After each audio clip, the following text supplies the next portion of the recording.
Hello hi juniors, कैसे हो तुम लोग। तो आज हम पढ़ने वाले हैं एनसीईआरटी की लाइन टू लाइन किसकी, सर्कुलेटरी सिस्टम की। ठीक है, आज शुरू करते हैं। सबसे पहले मैं अपना इंट्रो दे देती हूँ। मेरा नाम है ज्योति रुलाल, मैं एमबीबीएस प्री फाइनल स्टूडेंट हूँ। कहाँ से एमबीबीएस मैंने कहाँ से कर रही हूँ अभी, तो मैं अपनी एमबीबीएस कर रही हूँ आईएमएस बीएचयू से, जिसकी की हाल फिलहाल निर्फ ने जो है all over India rank 7th निकाली है। कितने मेडिकल कॉलेज है इंडिया के अंदर, उनमें से 7th रैंक है बीएचयू की। उसके बाद अनअकैडमी आपके लिए लेके आया है परफेक्ट स्टडी पार्टनर, जो नीट यूजी के हर हर वीक आपको नए बैचेस आ रहे हैं आप ही लोगों के लिए, ताकि आप लोगों की प्रिपरेशन जो है वो बहुत अच्छी हो पाए। उसके बाद आपको स्पेशल प्राइस वीक चल रहा है। आपको जो प्राइसेस है वो 10% रिड्यूस हो गए हैं। ठीक है, जितने भी पहला प्राइस था उससे 10% रिड्यूस हो गया है। उसके अलावा एक्स्ट्रा आपको 10% ऑफ तो मिलता ही है अगर आप प्रोमो कोड यूज करते हैं। तो क्या, अगर आप प्रोमो कोड यूज करते हो RUHLAN10 प्रोमो कोड यूज करते हो तो एक्स्ट्रा 10% आपको मिलता ही था। प्लस 10% प्राइस रिड्यूस हो गया, तो कितने का बेनिफिट हो रहा है आपको, 20% का बेनिफिट हो रहा है। ठीक है, 10% रिड्यूस हो गया, 10% डिस्काउंट हो गया। तो जल्दी करो, आज लास्ट डे आई गेस कि ये ऑफर आपको अवेल हो। ठीक है, आपके लिए बैच आया है नया मेडिको बैच, जो कि 22 सितंबर से शुरू हो रहा है, 2-3 दिन के अंदर ही। आपको एजुकेटर्स दिख रहे हैं, ये सब आपको इसके अंदर पढ़ाएंगे और नीट 22 क्रैक करने में आपकी हेल्प करेंगे। उसके बाद अपने सपनों पे आगाज करने के लिए जो बैच है नीट 22 को टारगेट करने के लिए, ये 17 सितंबर से शुरू हो गया। आपके पीछे आपको एजुकेटर्स दिख रहे हैं, ये सब पढ़ाएंगे इसके अंदर। उसके बाद AIIMS ranker batch, NEET dream batch, Sakar batch, Medhavi batch, ये सब बैचेस आप लोगों के लिए शुरू हो गए। एक 15 सितंबर से, ये 17 से, ये भी 17 से, और मेरे पीछे जो है ये 15 से। ये बैचेस आपके सारे शुरू हो गए नीट 22 को टारगेट करते हुए, सारे के सारे। उसके बाद आता है आपका plus subscription. Plus subscription different month का, 24, 18, 12 मंथ का आपको प्राइसेस दिख रहे होंगे। 70%, 60% का ऑफ एक ऑलरेडी आपको मिल रहा है। उसके अलावा भी आपको 10% ऑफ मिलता है। क्या यूज करने पे, अगर आप प्रोमो कोड यूज करते हैं तो RUHLAN10। ठीक है, अगर आप ये यूज करते हो तो आपको एक्स्ट्रा 10% ऑफ मिलता है। ये प्राइसेस आपको दिखा, सबसे सस्ता आपको पता है 24 मंथ्स का पड़ता है पर मंथ का, अगर आप देखेंगे तो। उसके बाद अनअकैडमी आपको फाइनेंशियल असिस्टेंस भी प्रोवाइड करा है। इस नंबर पे आप कॉल करिए कभी भी, Monday to Saturday 10 AM to 7 PM आप कभी भी कॉल कर सकते हैं। आपको फाइनेंशियल हेल्प प्रोवाइड की जाएगी। 22 to 23 के जो एस्पिरेंट है नीट, उनके लिए स्पेशली। उसके बाद डिफरेंट मंथ्स का आपका आइकॉनिक सब्सक्रिप्शन है, 24 का, 18 का, 12 मंथ्स का। अच्छा खासा ऑलरेडी डिस्काउंट चल रहा है। ठीक है, 10% नहीं, अभी हाल फिलहाल में इसके ऊपर 20% डिस्काउंट मिल रहा है। ठीक है, अगर आप रुलान 10 यूज करेंगे तो आपको 20% तक ऑफ मिल रहा है। आज और कल में अगर आप यूज कर रहे हैं इसको, तो आपको 20% तक ऑफ मिल रहा है। उसके बाद आप 20% एक्स्ट्रा सेव कर सकते हैं। कॉम्बो पैक अगर आप लेते हैं, सीबीएसई आइकॉनिक 11-12 वाला ले रहे हैं, 12-24 मंथ्स का, फिर उसके बाद प्लस और नीट यूजी आइकॉनिक वाला अगर आप ले रहे हैं, CBSE iconic plus NEET UG plus अगर ले रहे हैं, CBSE plus plus NEET UG plus ले रहे हैं, तो ये सब आपको कॉम्बोज जो दिख रहे हैं, सबसे फेमस यही कॉम्बोज है। ठीक है, बाकी आपको नीट यूजी और आईआईटी जेई का कॉम्बो अगर करना है, कि किसी को ये भी है कि मुझे आईआईटी भी क्रैक करना है और नीट भी क्रैक करना है। ठीक है, कुछ एक्स्ट्रा माइंड्स होते हैं ना, ब्रिलियंट माइंड्स, तो उनके लिए अलग से कॉम्बो है। जो नीट 12 और 24 मंथ्स का, उनको आपको अप टू 20% ऑफ मिल सकता है। बीच में जो बोर्ड्स के कॉम्बो है, यूपी बोर्ड, एचसीसी है, तो ये आपको डिफरेंट डिफरेंट डिस्काउंट मिल रहा है। उसके बाद अन अकेडमी आपके लिए लेके आए नीट यूजी कॉम्बैक्ट, जितने भी 22-23 टारगेट जो कर रहे हैं नीट यूजी को, उन सभी के लिए आपको 28 क्वेश्चन करने होंगे। कितने बजे, 11 बजे करने होंगे। टॉप एजुकेटर्स जो है उनसे इस कंटेंट, मतलब बेसिकली जो आपके 28 क्वेश्चन है वो टॉप एजुकेटर्स ने बनाया है, तो आप फ्री ऑफ कॉस्ट इसके अंदर इनरोल कर सकते हो। इसके अंदर कूपन यूज करना है रुलान 10, और आपको एंट्री मिल जाएगी, और आप इसके अंदर एंट्री करके अपना एग्जाम अपेयर कर सकते हो इजीली। उसके बाद आज का पोल जो था बच्चे, आज का पोल आई गेस, आज का पोल मैं पूछती हूँ, आज का पोल है क्या। आज का पोल आपसे पूछा गया है, क्या क्वेश्चन था आज का पोल का। हाँ, सीड जर्मिनेशन के लिए क्या क्या रिक्वायरमेंट होता है, सीड जर्मिनेशन के लिए क्या क्या फैक्टर्स इंपॉर्टेंट होते हैं बच्चे। तो सीड जर्मिनेशन के लिए हमें क्या होता है, वाटर चाहिए होता है।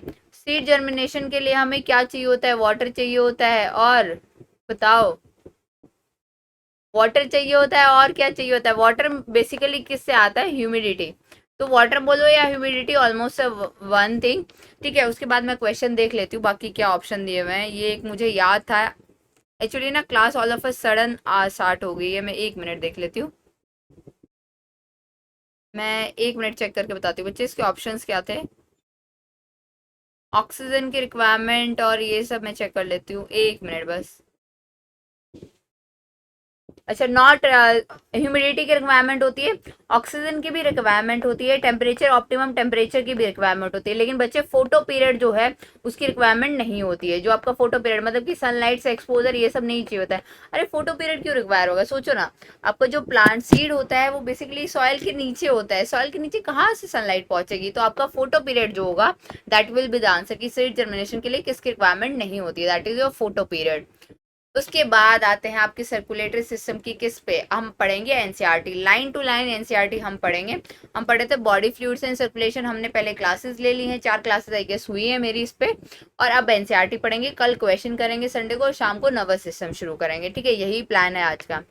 तो आपने देखा जितने भी लिविंग ऑर्गेनिज्म उनको न्यूट्रिशन प्रोवाइड करवाना होता है, जितने भी सेल्स हैं हमारे उनको न्यूट्रिशन प्रोवाइड करवाना होता है, उनको ऑक्सीजन चाहिए होती है, और अदर एसेंशियल सब्सटेंसेस, मतलब कि वो अदर एसेंशियल सब्सटेंसेस मतलब कि आपके कार्बोहाइड्रेट, आपके फैट्स, आपके विटामिन मिनरल्स, ये सब चीज़ें भी इनको देनी होती है, ठीक है। अदर एसेंशियल में ये आपके न्यूट्रिएंट्स में आ गए जो मैंने बताया, कार्बोहाइड्रेट और ये। बाकी एसेंशियल में आपका सब्सटेंसेस के अंदर आप मान सकते हो कि बाकी हार्मोन जैसे हैं, तो वो चीज़ें भी हर एक सेल को प्रोवाइड करनी चाहिए ताकि उसकी एक प्रॉपर ग्रोथ हो सके, उसकी एक प्रॉपर पैटर्न में ग्रोथ हो सके। तो उसके बाद क्या होता है, एसेंशियल चीज़ें उसको प्रोवाइड करनी होती है, और उससे जो वेस्ट मटेरियल होता है वो हमें लेना होता है। वेस्ट और हार्मफुल सब्सटेंस जो होगा वो कंटिन्यूसली रिमूव होना चाहिए। मान लो कि तुम सोचो ना खुद, अगर तुम्हारे घर के अंदर कचरा एक्यूमुलेट होता रहेगा तो तुम कैसा फील करोगे, तो वैसा ही है कि कंटिन्यूसली जो है वेस्ट मटेरियल को एक्सक्रीट आउट कर देना चाहिए, और या फिर उसको रिमूव कर देना चाहिए ताकि हेल्दी फंक्शनिंग हो। सोचो कचरा अगर एक्यूमुलेट होगा बच्चे तो बीमार होगे ना, तो वही चीज़ है, सिंपल सी चीज़ है। इसलिए बहुत ज़रूरी है कि इफेक्टिव मैकेनिज्म हो हमारे अंदर, जिससे कि मूवमेंट ऑफ दी सब्सटेंसेस, मतलब कि जो एसेंशियल है उनकी मूवमेंट इन हो सेल के अंदर, और जो वेस्ट है उनकी मूवमेंट आउट हो, ये हो from the to the cell and out the cell. Different group of animals के अंदर डिफरेंट मैकेनिज्म है इस ट्रांसपोर्ट के लिए।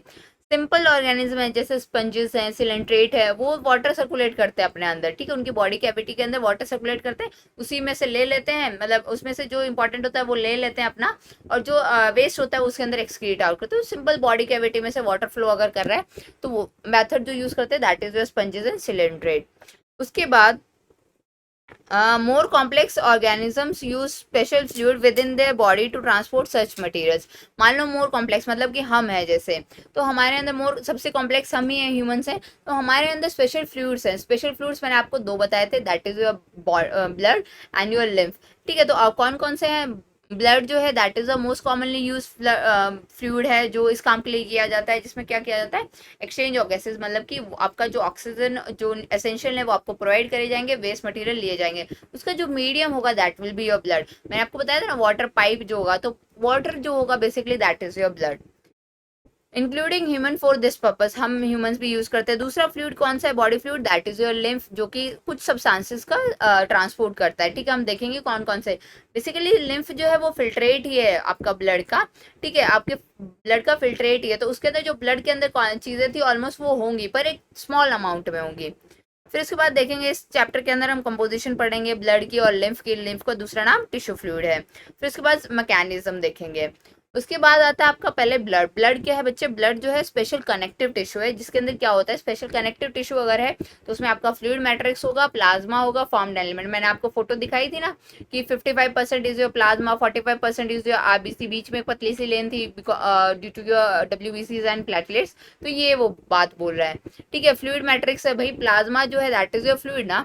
फिर उसके बाद आता है प्लाज्मा क्या होता है, स्ट्रॉ कलर, स्लाइटली पेल कलर, ठीक है, विस्कस होता है, थोड़ा गाढ़ा होता है, constituting nearly 55% of the blood. 55% जो आपका, अगर आपने 100 ml लिया है तो उसमें 55 ml आपका प्लाज्मा होगा, ठीक है। 92 अब 100 जो 55 ml है उसमें से बच्चा, ठीक है, उसमें से 90 to 90% आपका जो प्लाज्मा होगा दैट विल बी वाटर, और आपके प्रोटीन जो होंगे वो 6 to 8% होंगे, बचे हुए 6 to 8।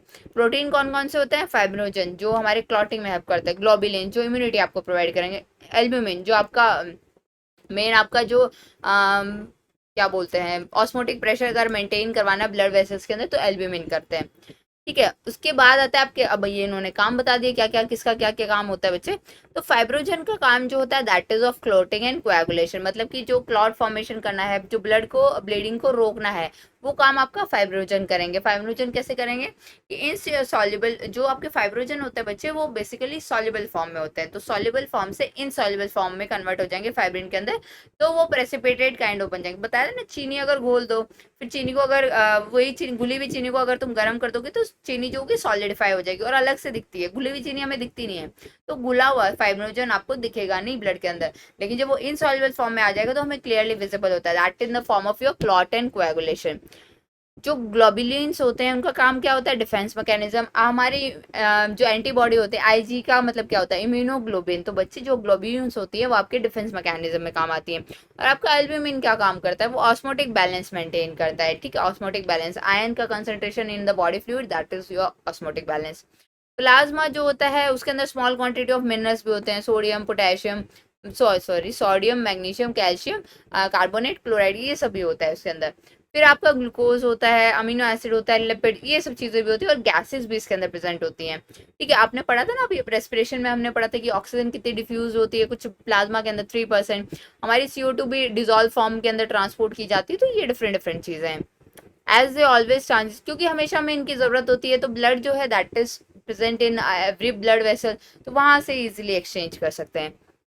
Factors for coagulation and clotting, जो आपके फैक्टर्स है, जो हमने 13 फैक्टर जो पढ़े थे बच्चे, जो कोएगुलेशन के, वो भी आपके प्लाज्मा के अंदर ही प्रेजेंट होते हैं, लेकिन कौन सी फॉर्म में प्रेजेंट होते हैं, इनएक्टिव फॉर्म के अंदर प्रेजेंट होते हैं। कैसे इनएक्टिव, जो फैक्टर्स होते हैं उनको एक्टिवेट करने के लिए कैल्शियम की जरूरत होती है, ठीक है, जो हमारे प्लाज्मा में प्रेजेंट, आपने ऊपर देखा ना आयंस प्रेजेंट होते हैं, लेकिन वो कैल्शियम जो होता है हेपेरिन से बाइंडेड होता है। अगर कैल्शियम फ्री नहीं है तो एक्टिव कैसे होंगे, एक्टिव नहीं होंगे तो काम कैसे करेंगे, ठीक है। और ये लाइन पूछी जाती है, blood without the clotting factor को क्या हम बोलते हैं बच्चे, sorry, plasma without the clotting factor जो होता है दैट इज योर सीरम, ठीक है। ब्लड माइनस योर सेल जो फॉर्म्ड एलिमेंट्स बोलते हैं बेसिकली सेल को, तो आपके फॉर्म्ड एलिमेंट्स में से ब्लड हटा देंगे तो बच्चे आपका क्या बनता है, प्लाज्मा, ठीक है। आपके प्लाज्मा में से अगर हम क्लॉटिंग फैक्टर्स हटा दें, क्लॉटिंग फैक्टर्स, तो आपका बनता है सीरम, ठीक है। तो ये आपको बताना है, प्लाज्मा और सीरम जो होता है ये डिफरेंस होता है, blood minus formed element is plasma and plasma minus clotting factor is serum. फिर आता है आपके फॉर्म्ड एलिमेंट, जैसे मैंने आपको बताया कि जो सेल्स को बोला जाता है that are your formed elements, तो erythrocyte that is your RBC, leukocyte that is your WBC, and platelets, thrombocytes जो होते हैं, ये कलेक्टिवली तीनों मिलके आपके फॉर्म्ड एलिमेंट्स बनाएंगे। और नियरली 45% ऑफ योर ब्लड ये फॉर्मेशन करते हैं। 55 किसने किया था, that is formed by your plasma, and 45 कौन करेगा बच्चे, that is by your cells, जो RBC है, WBC है, प्लेटलेट्स है, वो बनाएंगे। अब देखते हैं इंडिविजुअल के बारे में।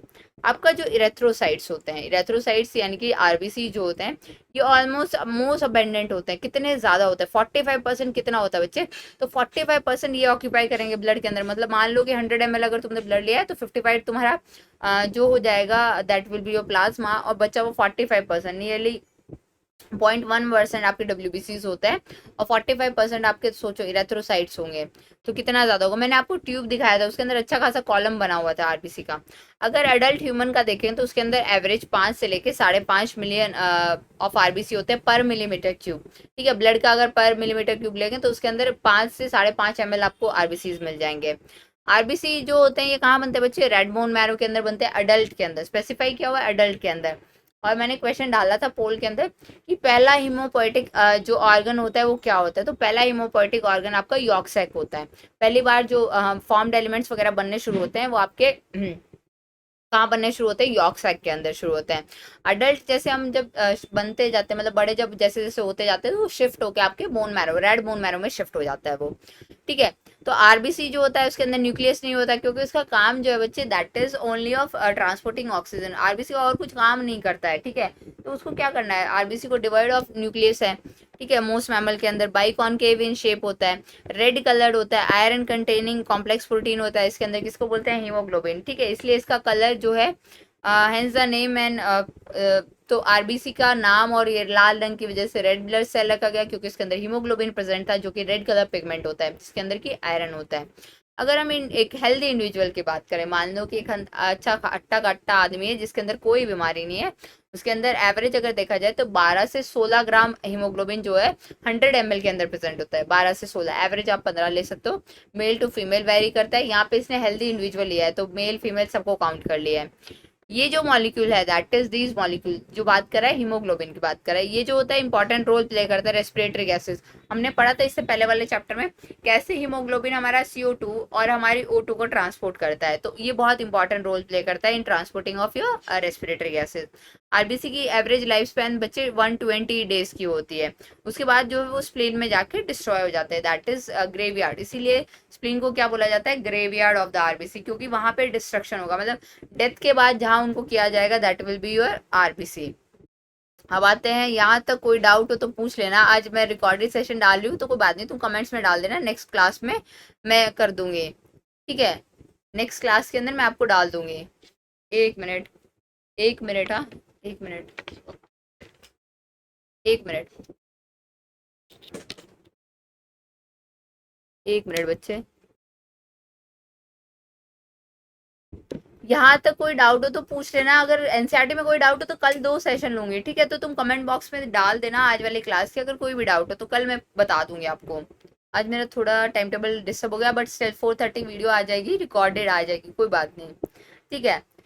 तो leucocytes are also known as white blood cells. Leucocyte मैंने आपको बताया, आरबीसी को क्या बोलेंगे, रेड ब्लड सेल्स और एरिथ्रोसाइट, तो वैसे ही ल्यूकोसाइट्स को क्या बोल देंगे, दूसरा नाम, जैसे अपने नाम होते हैं ना, चिक्कू पिंको, ये घर वाले नाम, बाहर वाला नाम, दोस्तों वाला नाम, तो वैसे ही अपने डब्ल्यूबीसी के भी ऐसे ही नाम है, घर वाला नाम, बाहर वाला नाम। तो ल्यूकोसाइट्स को क्या बोला जाएगा बच्चे, WBC। तो ये क्या होते हैं, कलरलेस होते हैं। कलरलेस क्यों होंगे, वाइट वाइट चीज क्या होती है, जिसके अंदर कोई रंग नहीं हो, तो इनमें अंदर रंग क्यों नहीं है, क्योंकि इनके अंदर कोई हीमोग्लोबिन नहीं है, जो कि बेसिकली रेड कलर पिगमेंट होता है।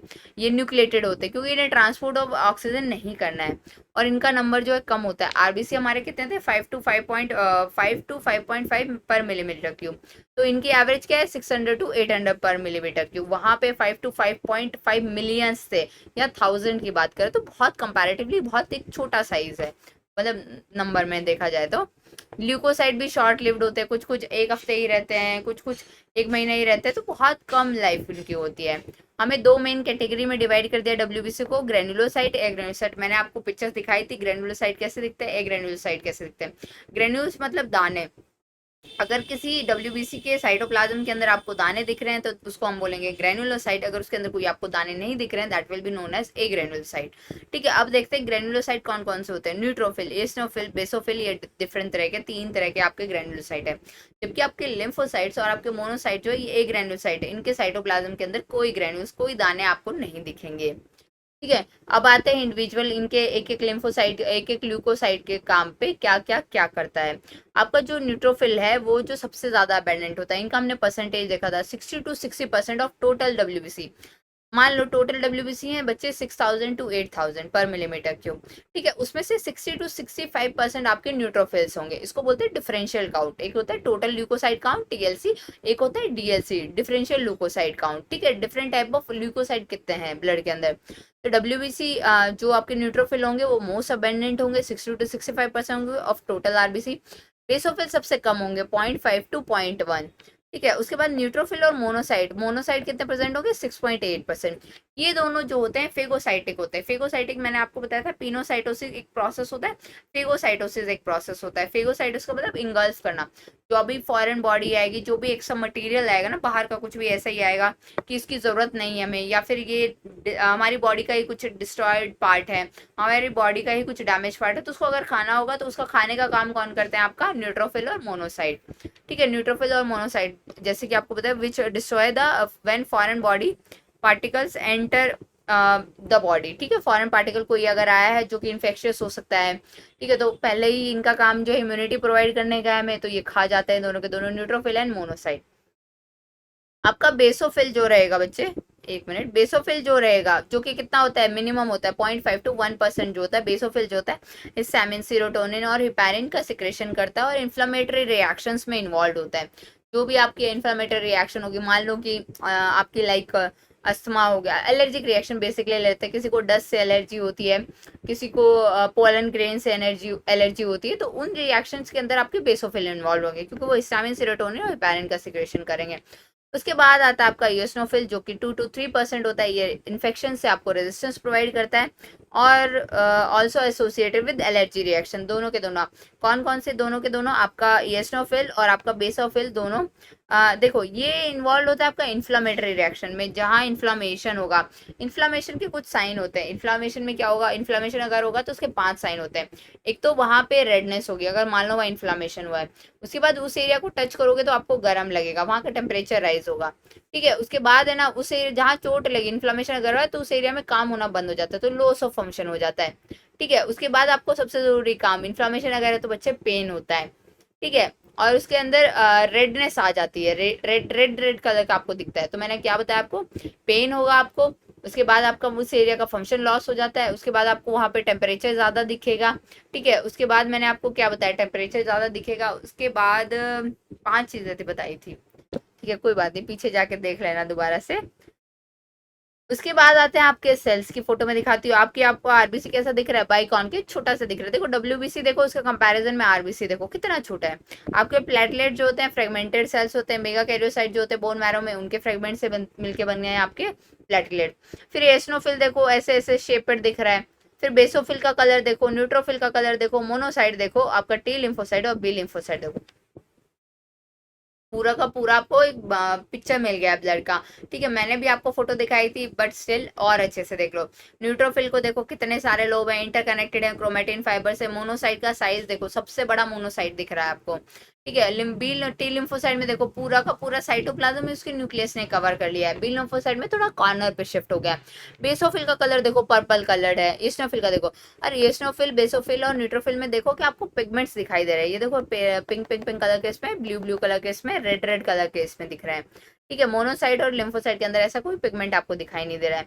तो पिक्चर से मैक्सिमम चीजें रिटेन करने की कोशिश किया करो। ठीक है, पिक्चर जो पिक्टोरल मेमोरी होती है ना, वो बहुत ज्यादा इफेक्टिव होती है। जैसे कि आपको फोटो देखी है अगर किसी की, तो उसकी शक्ल याद आ जाती है। वैसे ही अगर आरबीसी डब्ल्यूबीसी की कहीं शक्ल देखी होगी तो आपको याद आ जाएगी, अगर पिक्टोरल मेमोरी होगी तो।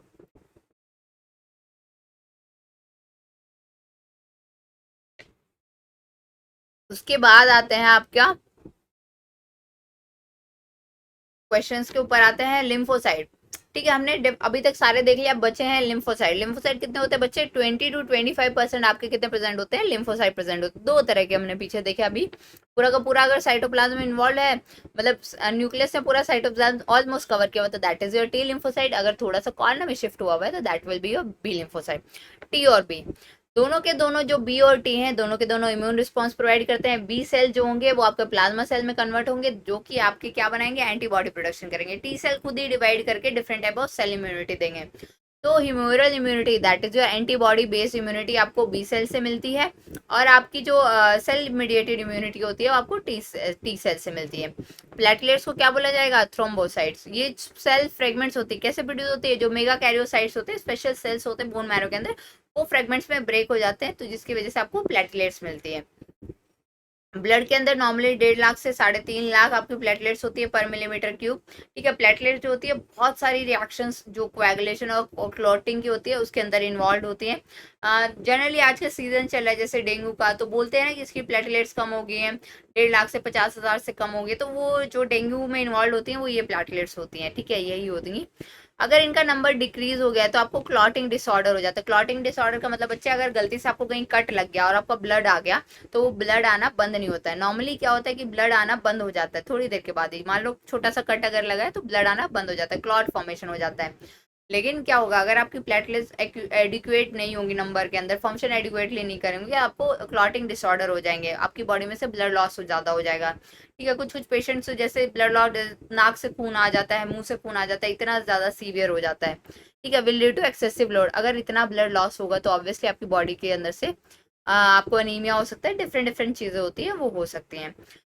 उसके बाद आता है ब्लड ग्रुप। कैसे बोलते हैं कि मेरा बी पॉजिटिव है, इनका ए पॉजिटिव है, ये ओ पॉजिटिव है, ये ए भी पॉजिटिव है, तो ये कैसे किया जाता है। तो जैसे ह्यूमन बहुत डिफरेंट होता है, मतलब एक आदमी दूसरे आदमी से डिफरेंट होता है, वैसे ही हमारे ब्लड ग्रुपिंग भी बहुत डिफरेंट डिफरेंट होती है। तो दो तरह की ग्रुपिंग हम करते हैं, एबीओ ग्रुपिंग और आरएच ग्रुपिंग। ठीक है, रेशियस मंकी वाला।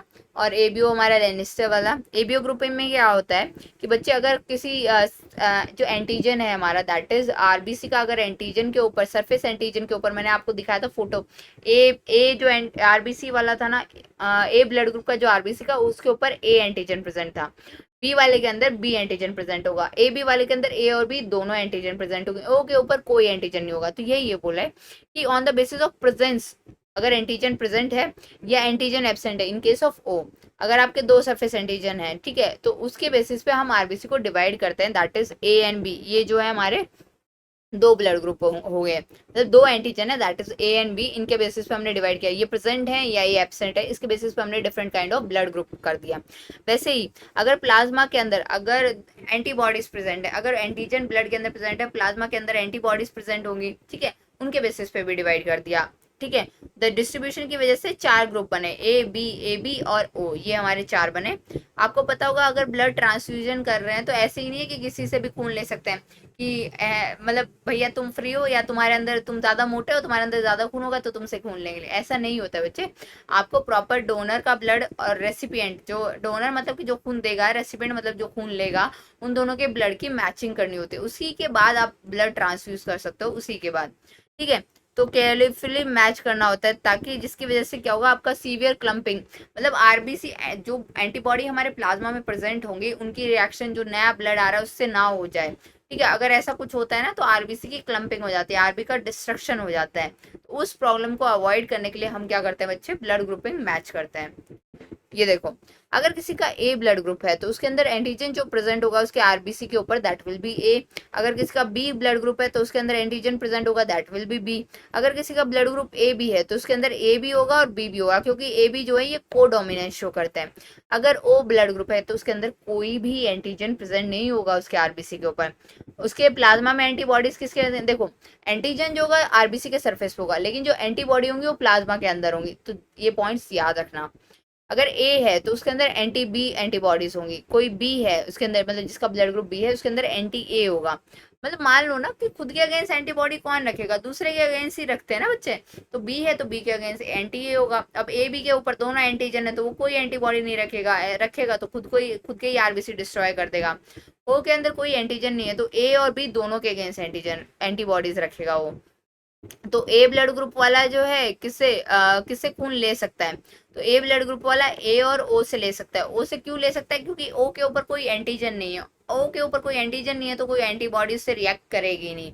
बी वाला आपका बी से ले सकता है क्योंकि सेम है, बी एंटीजन सेम है, एंटीबॉडी सेम होंगी। ओ से इसलिए सकता है क्योंकि कोई एंटीजन नहीं है उसके ऊपर, एंटीजन नहीं है तो एंटीबॉडी रिएक्शन कैसे होगा।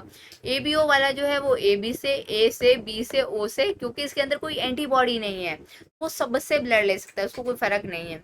आपका एंटी ओ वाला जो है ना उसके अंदर सिर्फ एंटी ए और बी दोनों के दोनों एंटीबॉडी वो, लेकिन वो सिर्फ ओ से ले सकता है। तो हम देखते हैं, अगर ऊपर वाला टेबल देखें तो इससे हमें पता चला कि ओ वाला जो है वो सबको खून दे सकता है। ठीक है, ओ वाला सबके अंदर है, तो people with blood group O can donate to any other person, उसका कोई भी ब्लड ग्रुप हो वो सबको डोनेट कर सकता है। ठीक है, तो इसलिए ओ को क्या बोला जाएगा बच्चे, यूनिवर्सल डोनर बोला जाएगा। उसके बाद person with A B blood group, जिनका ए और बी ब्लड ग्रुप है, ठीक है, ए बी ब्लड ग्रुप वाले किससे ले सकते हैं, देखो सबसे ले सकते हैं। ठीक है, तो इनको क्या बोला जाएगा, यूनिवर्सल रेसिपिएंट। जो सबसे ले सकते हैं that are called universal recipient. आपको देखो ए बी वाला जो है ए बी से ए बी ओ सबसे ले रहा है, ठीक है, और ओ वाला सबको दे रहा है, तो universal donor, universal recipient. Universal donor क्या हो गया आपका, ओ हो गया। यूनिवर्सल रेसिपिएंट क्या हो गया आपका, ए बी हो गया। यहाँ तक आई थिंक सारी चीजें क्लियर है। उसके बाद आता है R H grouping. ABO grouping हमने कर लिया, उसके बाद आएगी आपकी R H grouping. R H grouping क्या होगा कि दूसरा एक एंटीजन और होता है, ए बी, ये जो एंटीजन होते ही होते हैं, इनके अलावा भी एक आर एच एंटीजन होता है, जो कि क्या होता है, जो कि क्वाइट सिमिलर, मतलब जो रेशियस मंकी है ना, जो बंदर है एक रेशियस मंकी, उसमें से हमने पहली बार देखा था इसलिए उसको आर एच एंटीजन दे दिया। उसमें भी देखा गया था और ह्यूमंस में भी देखा गया। ठीक है, मेजोरिटी 80% ऑफ जो ह्यूमन है ना उनके अंदर प्रेजेंट होता है। अगर जिनके अंदर प्रेजेंट होगा उनको बोलेंगे RH पॉजिटिव, जो 20% जिनके अंदर नहीं है बच्चे उनको बोलेंगे RH नेगेटिव। अगर एक आदमी, अब सोचो जिसके अंदर एंटीजन नहीं है RH नेगेटिव वाला, उसके अगेंस्ट एंटीजन RH पॉजिटिव वाले के अगेंस्ट क्या होंगे, एंटीबॉडीज प्रेजेंट होंगी। तो जैसे ही RH पॉजिटिव वाला ब्लड उसके अंदर ट्रांसफ्यूज किया जाएगा तो एंटीजन एंटीबॉडी रिएक्शन हो जाएगी, तो RH नेगेटिव वाला जो होगा वो आपके RH पॉजिटिव से ब्लड नहीं ले सकता है। RH पॉजिटिव वाला सिर्फ RH पॉजिटिव से ले सकता है, RH नेगेटिव वाला आपका सिर्फ RH नेगेटिव से ले सकता है, ठीक है। और RH पॉजिटिव वाला RH नेगेटिव से ले सकता है क्योंकि उसके अंदर कोई एंटीबॉडी प्रोड्यूस नहीं है और RH के ऊपर मतलब देखते हैं, चलो आगे देखते हैं अभी। इफ RH नेगेटिव पर्सन को एक्सपोज किया जाता है RH पॉजिटिव के तो स्पेसिफिक एंटीबॉडी प्रोड्यूस हो जाती है। तो RH ग्रुप जो है वो प्रॉपर्ली मैच होना चाहिए, RH पॉजिटिव है कि RH नेगेटिव है ये आपको मैच करना चाहिए, क्योंकि अगर RH नेगेटिव में आप पॉजिटिव दे दिया ना तो एंटीजन एंटीबॉडी रिएक्शन हो जाएगी और आपका पेशेंट में फिर से वही क्लम्पिंग डिसऑर्डर और ये सब हो जाएगा। देयरफॉर RH नेगेटिव को मैच करना चाहिए। एक स्पेशल केस है RH इनकम्पैटिबिलिटी का, मिसमैचिंग का, मतलब हम चाहते नहीं है लेकिन हो जाता है ऐसा। उसमें क्या होता है कि बच्चे की जो मदर होती है RH नेगेटिव, जो प्रेग्नेंट मदर होती है ना, तो मान लो कि फादर बच्चे की RH पॉजिटिव है, मदर जो है बच्चे की RH नेगेटिव है, पेरेंट्स को नहीं पता है कि वो दोनों RH पॉजिटिव RH नेगेटिव से भी कुछ ऐसा कॉम्प्लिकेशन हो जाता है, तो वो कंसीव कर लेते हैं और उनका बच्चा जो अगर RH पॉजिटिव RH नेगेटिव है तो उनका बच्चा RH पॉजिटिव ही होता है। तो मदर उस केस के अंदर RH नेगेटिव होगी, बच्चा RH पॉजिटिव हो गया, तो अब ये तो मिसमैच हो गया ना, ठीक है। तो इस केस में क्या होता है, जब पहली बार प्रेगनेंसी होती है तो इतना कॉम्प्लिकेशन नहीं होता है, पहली बार प्रेगनेंसी में इतना पता नहीं चलता है। लेकिन क्या होता है जब डिलीवरी होती है तो उस टाइम के अंदर क्या होता है कि मदर का ब्लड और बच्चे के ब्लड के में थोड़ा सा कांटेक्ट हो जाता है, तो मदर का ब्लड में जैसे ही RH पॉजिटिव ब्लड गया तो उसके अंदर एंटीबॉडी फॉर्मेशन हो जाती है। तो जैसे ही दोबारा वो कंसीव करती है मदर, RH नेगेटिव मदर जैसे ही कंसीव करेगी उसका बच्चा RH पॉजिटिव है, तो वहां से जो एंटीबॉडी होंगे आपके ब्लड में से वो डिफ्यूज करके बच्चे के अंदर जाके RBCs को डिस्ट्रॉय कर देती है। तो यही चीज उन्होंने लिखी है कि RH नेगेटिव जो है does not expose to during the first pregnancy में नहीं होगा, क्योंकि दोनों ब्लड जो है प्लेसेंटा से आपके सेपरेट होंगे, ठीक है, प्लेसेंटा से सेपरेट होंगे। लेकिन क्या होगा जब बच्चे की डिलीवरी होगी तो वहां पे पॉसिबिलिटीज रहती है, मैक्सिमम पॉसिबिलिटीज रहती है कि मैटरनल ब्लड जो होगा वो थोड़े से RH पॉजिटिव ब्लड जो फीटस का था उससे एक्सपोज हो जाता है। ऐसे केस में क्या होता है मदर की बॉडी के अंदर RH एंटीजन के अगेंस्ट एंटीबॉडी फॉर्मेशन हो जाता है, ठीक है। तो अगर सब्सिक्वेंट प्रेगनेंसीज होती है, आगे और कोई प्रेगनेंसी होती है, तो RH एंटीजन जो होगा, जो एंटीबॉडी जो मदर के अंदर बन गई थी RH एंटीजन की वजह से, RH एंटीबॉडीज वो जाके जो बच्चा, अब दूसरा जो बच्चा होगा उसके अंदर चली जाएंगी, डिफ्यूज कर जाएंगी प्लेसेंटा के थ्रू और वहां पे फीटल के RBCs को डिस्ट्रॉय करेंगे। ये बच्चा है ना, मतलब इतना भी डिस्ट्रक्शन कर सकते हैं कि फेटल टू द बेबी, मतलब बेबी की डेथ भी हो सकती है, स्टिल बर्थ भी हो सकता है, या फिर बच्चे के अंदर एनीमिया, RBC डिस्ट्रॉय कर रहे हैं तो सीवियर एनीमिया भी कर सकते हैं और जॉइंटिस भी कर सकते हैं।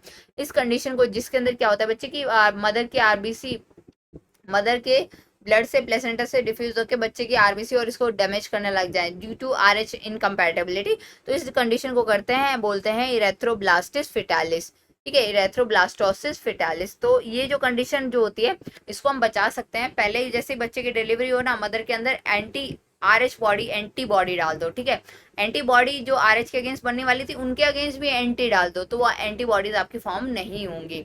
तो इसको हम बचा सकते हैं अगर हमें पता हो, तो शादी से पहले कुंडली की जगह RH नेगेटिविटी मैच करवाओ, ठीक है। अब आता है आपका कोएगुलेशन, जब भी आपको चोट लगती है या आपको हर्ट होता है, ठीक है, तो आपके वुंड जो होंगे वो ब्लीड नहीं करते ज्यादा। मान लो अगर मुझे यहाँ कट लगता है तो 2 मिनट तक खून बहेगा, उसके बाद रुक जाएगा, मतलब इधर नहीं, ठीक है। स्किन में कोई सुपरफिशियल अगर कट लगता है, अगर डीप है तो वो थोड़ा ज्यादा टाइम तक बहता है। तो क्यों ऐसा क्यों होता है भाई, मतलब खून बह रहा था तो जैसे पानी जब तक बहता है तो बहता रहता है, हम रोकते नहीं है तब तक नहीं रुकता है ना, तो ऐसा हमारी बॉडी के अंदर क्या मैकेनिज्म है जिसकी वजह से हमारा ब्लड जो है वो बंद हो जाता है, बहता नहीं है, ठीक है। 2 मिनट 2 मिनट, हाँ।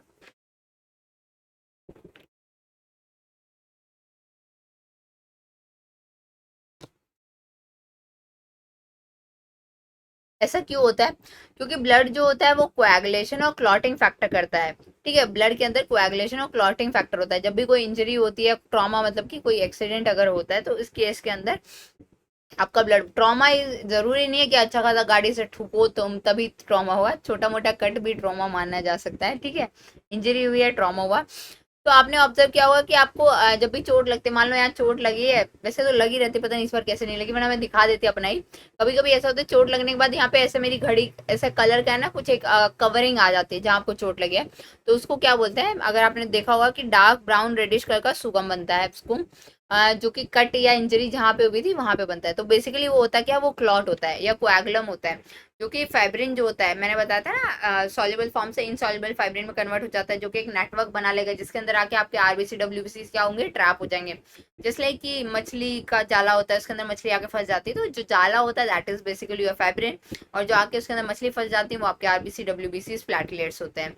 ठीक है, तो फाइब्रिन के अंदर क्या होंगे, in which dead and damage formed elements of the blood are trap. Dead and damage, ये आरबीसी डब्ल्यूबीसी की बात करें।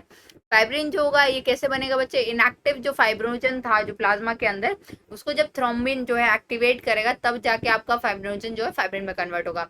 जबकि देखो कैस्केड है पूरा, मैंने आपको नॉर्मली क्लास में बताया कि थ्रोम्बिन को कौन एक्टिवेट करेगा। थ्रोम्बिन को एक्टिवेट करने के लिए दूसरा एक इनएक्टिव सब्सटेंस प्रेजेंट होता है, मतलब इन थ्रोम्बिन जो होता है एज अ प्रोथ्रोम्बिन प्रेजेंट होता है, थ्रोम्बिन को थ्रोम्बिन में कन्वर्ट किया जाता है, थ्रोम्बिन फिर आपका जाके फाइब्रोजन को फाइब्रिन में कन्वर्ट करेगा। अब देखते हैं, अब दूसरा जो प्रोथ्रोम्बिन को थ्रोम्बिन में कन्वर्ट कर रहा है उसमें कौन सा एंजाइम हेल्प करता है, उसमें आपका थ्रोम्बोकाइनेज जो एंजाइम है वो हेल्प करता है। ठीक है, ये जो है इसमें एक के बाद एक एंजाइम इन्वॉल्व होते हैं, एक के बाद एक लिंक रिएक्शन होती है, तो इसको कैस्केड बोलेंगे। मतलब एक चीज होगी तो उससे दूसरी चीज एक्टिवेट होगी, दूसरी होगी उससे तीसरी चीज एक्टिवेट होगी, तो कैस्केड चलता है। जैसे रेल की गाड़ी होती है ना, एक डब्बा, फिर दूसरा डब्बा, तीसरा डब्बा, ऐसे इसमें अंदर होता है। ठीक है, अगर डिफरेंट फैक्टर्स जो प्रेजेंट हो गया, हमने बताया ना हिपैरिन से कंबाइंड होता है कैल्शियम, कैल्शियम फ्री नहीं होता है, तो हमारे जो क्लॉटिंग फैक्टर्स जो होते हैं वो भी एक्टिव नहीं होते, इनएक्टिव रहते हैं। जब भी कोई इंजरी होती है इसकी वजह से क्या होता है, सर्टेन फैक्टर, मतलब कि हमारा एंडो थ्रोम्बोप्लास्टिन और एक्सो थ्रोम्बोप्लास्टिन जब तक एक्टिवेट नहीं होगा, कोएगुलेशन मैकेनिज्म का एक्टिवेशन नहीं होगा। तो कुछ फैक्टर जो होते हैं tissue at the site of injury, मैंने जो बताया ना एंडोथ्रोम्बोप्लास्टिन, ये टिश्यू साइट पे रिलीज होंगे। और calcium plays a important role in clotting, आपको समझ में आ गया होगा कि क्यों क्लॉटिंग, जितने भी फैक्टर्स हैं उनको एक्टिवेट करने के लिए हमें क्या चाहिए होता है, हमें चाहिए होता है जितने भी फैक्टर्स को एक्टिवेट करने के लिए हमारा कैल्शियम चाहिए होता है, जो कि नॉर्मली किससे बाइंडेड रहता है बच्चे, जो नॉर्मली बाइंडेड होता है आपके हिपैरिन से, जो ब्लड के अंदर, फिर जो नॉर्मली अगर ब्लड फ्लो कर रहा है उसमें कोई क्लॉट फॉर्मेशन नहीं होने देता है। फिर आता है आपका लिम्फ, आता है ब्लड, हमने पूरा देख लिया ब्लड का, हमने क्या क्या देखा, ब्लड किससे मिलके बना है, फ्लूइड पार्ट क्या है, ब्लड किससे, प्लाज्मा देख लिया ब्लड का, मतलब बेसिकली फ्लूइड कंपोनेंट। फिर उसके बाद सेल फॉर्म्ड एलिमेंट्स वाला कंपोनेंट भी हमने देख लिया, तो प्रॉपर ब्लड को हमने देख लिया, ब्लड का ट्रांसपोर्टेशन क्या होगा, एक्सचेंज क्या होगा, ये सारी चीजें हमने देख ली। अब आते हैं लिम्फ के अंदर, जो आपका क्या क्या बोलते हैं लिम्फ को, टिश्यू फ्लूइड, क्योंकि ये टिश्यू के बीच में रहता है। लिम्फ जो ब्लड होता है वो आपका वेसल्स में फ्लो करता है, लेकिन लिम्फ जो होता है आपके टिश्यू जो होंगे उनके बीच में इंटरस्टिशियल स्पेस के अंदर प्रेजेंट होता है। ठीक है, तो as the blood passes through the capillaries in the tissue, मान लो कि देखो पहले क्या होता है, आर्टरीज होती है, आर्टरी से आर्टरियोल्स बनेगा, फिर वो कैपिलरी में डिवाइड करेगा, जब वो कैपिलरी में डिवाइड करेगा फिर वेन्यूल्स बनाएगा, वेन्यूल्स से फिर आपकी वेन्स बनती है, स्मॉल वेन, बिग वेन्स, ऐसे ऐसे। ठीक है, तो क्या होता है कि आर्टेरियल साइड में ना बहुत प्रेशर से ब्लड होता है, वेन साइड में थोड़ा स्लाइटली लो प्रेशर होता है, तो यहाँ पे बहुत हाई प्रेशर है, यहाँ पे बहुत कम प्रेशर है, स्लाइटली कम प्रेशर है। तो दोनों के प्रेशर डिफरेंस होने की वजह से, आर्टेरियल साइड में और वीनस साइड में प्रेशर डिफरेंस होने की वजह से कुछ जो होता है ब्लड का कंपोनेंट फिल्टर आउट हो जाता है आपके कैपिलरीज के थ्रू। ठीक है, तो उसी को बोलते हैं लिम्फ। ठीक है, some water along with some water soluble move out into the space between the tissues leaving behind the larger proteins and most of the form element, मतलब उसके अंदर क्या नहीं होंगे आपके most of the formed element, मतलब कि cell जो होंगे, सेल आरबीसी डब्ल्यूबीसी और प्लेटलेट्स, ये मोस्ट ऑफ द प्रेजेंट नहीं होंगे मोस्ट ऑफ द टाइम, लेकिन कुछ कुछ होंगे। उसके अंदर लार्जर प्रोटीन ही होंगे, सोचो कैपिलरी कितनी छोटी होती है और प्रोटीन काफी बड़ा होता है कंपैरेटिवली, तो कुछ प्रोटीन्स भी नहीं आ पाते, जो बड़े साइज के होते हैं प्रोटीन्स वो नहीं आ पाते, छोटे छोटे प्रोटीन्स आ जाते हैं। ठीक है, तो वाटर लेके आ गया, वाटर बेसिकली किसके अंदर था, हमारा प्लाज्मा था, 90 to 92% of the plasma is water, तो वाटर को ले आया, कुछ वाटर सॉल्युबल सब्सटेंसेस को वो ले आया। ठीक है, मान लो कि तुम्हारा ग्लूकोज ले आएगा, ठीक है, तो उसके बाद तुम्हारा कुछ लार्जर प्रोटीन्स को लेके आया, तो छोटे छोटे प्रोटीन्स को ले आएगा, कुछ आरबीसी डब्ल्यूबीसी, इसीलिए आरबीसी को तो नहीं लेके आएगा, तो छोटे पार्टिकल्स होंगे कंपैरेटिवली उनको लेगा, मान लो प्लेटलेट्स आगे एक आती, तो कुछ फॉर्म्ड एलिमेंट्स को लेके आता है। तो ये जो fluids out release out is called interstitial fluid, जो बाहर ऊज आउट होके आ गया दैट इज इंटरस्टिशियल फ्लूइड बोलो या फिर टिश्यू फ्लूइड। इसका सेम मिनरल डिस्ट्रीब्यूशन होता है, मतलब सोडियम कैल्शियम हमने देखा था क्या प्लाज्मा के अंदर क्या हमारे मिनरल्स है वही इसके अंदर होंगे।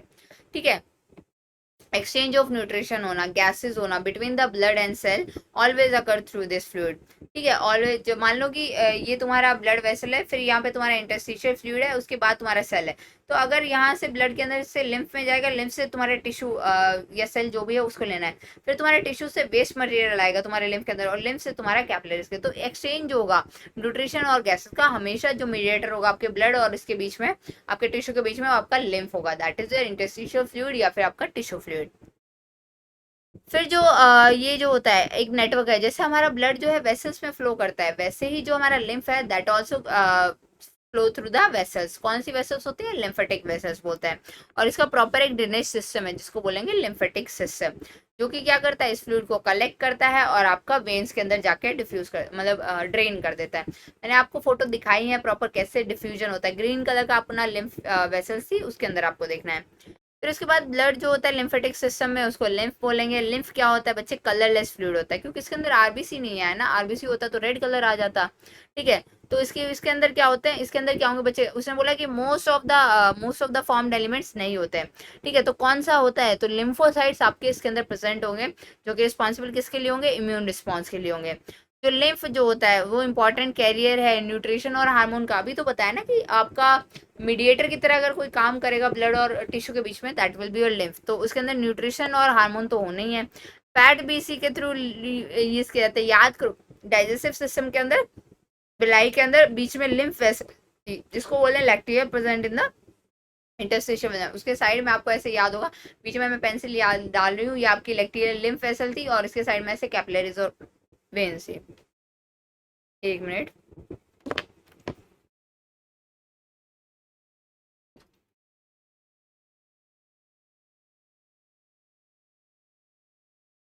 फिर आपका आपका सर्कुलेटरी पाथवे। सर्कुलेशन कैसे होता है? सर्कुलेशन जो होता है बच्चे दो तरह का होता है, मैंने आपको बताया था, ओपन एंड क्लोज बताया था। फिर उसके बाद डबल सर्कुलेशन होता है या सिंगल सर्कुलेशन, तो डिफरेंट पैटर्न्स है। तो दो तरह का पैटर्न हमने देखा, ओपन और क्लोज। ओपन सर्कुलेशन में जो बच्चे मिलता है वो आर्थ्रोपोड्स और मोलस्का में मिलता है, जिसमें आपका ब्लड जो है वो हार्ट में से पास करता है, बड़ी बड़ी वेसल्स, मतलब आर्टरी और वेन, मतलब आर्टरी से जाएगा वेन्स में जाएगा, लेकिन उनके अंदर कैपिलरीज नहीं होती है। ठीक है, लार्ज स्पेस कैविटीज में चला जाता है। ठीक है, तो क्या होता है, blood pass through the large vessels open into the space. तो वहां कोई कैपिलरी नहीं होगी। देखो, यहाँ से ब्लड आया, बॉडी के अंदर चला गया, यहाँ से वेन्स इसको इकट्ठा कर लेती, तो ऐसा कुछ नहीं है। यहाँ पे आपका पूरा हो गया, तो इसके अंदर ओपन है, ये ओपन है। लेकिन हमारे अंदर ऐसा नहीं होता है। हमारे अंदर क्या होता है, आर्टरीज को ब्लड को लेके आती है, फिर यहाँ पे क्या बनती है, हमारी कैपिलरीज बनती है, फिर उसके बाद वहां से हमारी वेन्स लेके जाती है। तो हमारे अंदर क्लोज है, कहीं भी ऐसा खुला नहीं छोड़ा अपने ब्लड को फ्लो करने के लिए। ठीक है, तो ये किसके अंदर होता है? आर्थ्रोपोड्स और मोलस्का के अंदर। लेकिन जो एनालिडा और कॉर्डेट्स बच्चे, उनके अंदर क्लोज सिस्टम होता है। कैसे होता है? मैंने आपको बताया था, मोटर क्या होता है, that is your heart. Pipe जो है आपके वो है ब्लड वेसल, और आपका वाटर जो है दैट इज योर ब्लड। तो एनालिडा के अंदर जो होगा बच्चे, और कॉर्डेट्स के अंदर क्लोज सिस्टम होता है, जिसके अंदर आपका ब्लड जो है वो हमेशा हमेशा की हमेशा close network of blood vessel में फ्लो करेगा। अगर नहीं कर रहा है तो कुछ डिसऑर्डर है। नॉर्मली नॉर्मली हमेशा जो आपका फ्लो करता है that is in the blood vessel. ये जो पैटर्न होता है ये ज्यादा एडवांस है, क्योंकि इसमें हम flow of the blood can be regularly, can be more precisely regulated. देखो, जब तुम्हें ब्लड ज्यादा पहुंचाना है तो तुम ज्यादा पहुंचा सकते हो, जब तुम्हें कम पहुंचाना है तो कम पहुंचा सकते हो। मतलब बीपी जो होगा उसको भी तुम इजीली मेजर कर सकते हो, बीपी को इजीली रेगुलेट कर सकते हो, ज्यादा है तो कम कर सकते हो, कम है तो ज्यादा। अब जाके पूल में पानी इकट्ठा हो गया, पूल के पानी पे तुम क्या ही जोर दिखाओगे, कितना ही प्रेशर क्रिएट करवा दोगे। ठीक है, और एक मानो कि ट्यूब के अंदर पाइप है, तुम उसको दबा सकते हो, इधर से उधर से कहीं से भी दबा सकते हो। तो ये जो क्लोज सिस्टम है हमारा वो ज़्यादा एडवांस है, क्योंकि उसके अंदर हम प्रिसाइज रेगुलेशन कर सकते हैं उसका। ठीक है, कितना जाना चाहिए, कितना फ्लो होना चाहिए, कितना प्रेशर होना चाहिए, ये सब चीज़ें क्वांटिटी कर सकते हैं। फिर इसके बाद जितने भी वर्टिब्रेट्स हैं, all vertebrates possesses a muscular chamber heart. मैंने बताया था आपका हार्ट जो होता है that is purely muscular structure, उसके अंदर कोई बोन प्रेजेंट नहीं होती है। फिशेस के अंदर बच्चे दो चैम्बर हार्ट होता है, एक एट्रिया होती है, एक वेंट्रिकल होती है। ठीक है, एक एट्रिया होगी, एक वेंट्रिकल होगी। एम्फीबियंस और रेप्टाइल एक्सेप्ट क्रोकोडाइल और एलिगेटर के अंदर थ्री चैम्बर हार्ट होता है, जिसके अंदर दो एट्रिया होंगी, एक वेंट्रिकल होगी। जबकि क्रोकोडाइल, एलिगेटर्स, बर्ड्स और मैमल्स के अंदर चार चैम्बर का हार्ट होता है, दो एट्रिया होंगी, दो वेंट्रिकल्स होंगी। ठीक है, तो परम से हमने याद किया था, PARM, fishes, amphibian, reptile, aves, mammals, and 2 3 3 4 4 से except your crocodile and alligator, इनके अंदर फोर चैम्बर हार्ट होता है। फिर आपकी जो फिशेज होंगे, जो आपका हार्ट एक एट्रिया एक वेंट्रिकल है बच्चे, तो क्या होगा, जो आपका गिल्स से जो ऑक्सीजनेटेड ब्लड आ रहा है इस ऑक्सीजनेटेड द हार्ट क्या लिखा है, in the fish the heart pump out deoxygenated blood. ठीक है, आपका जो हार्ट है, मैंने ये पहले बता चुकी हूँ, ठीक है, पूरा का पूरा एक्सप्लेन कर चुके हैं।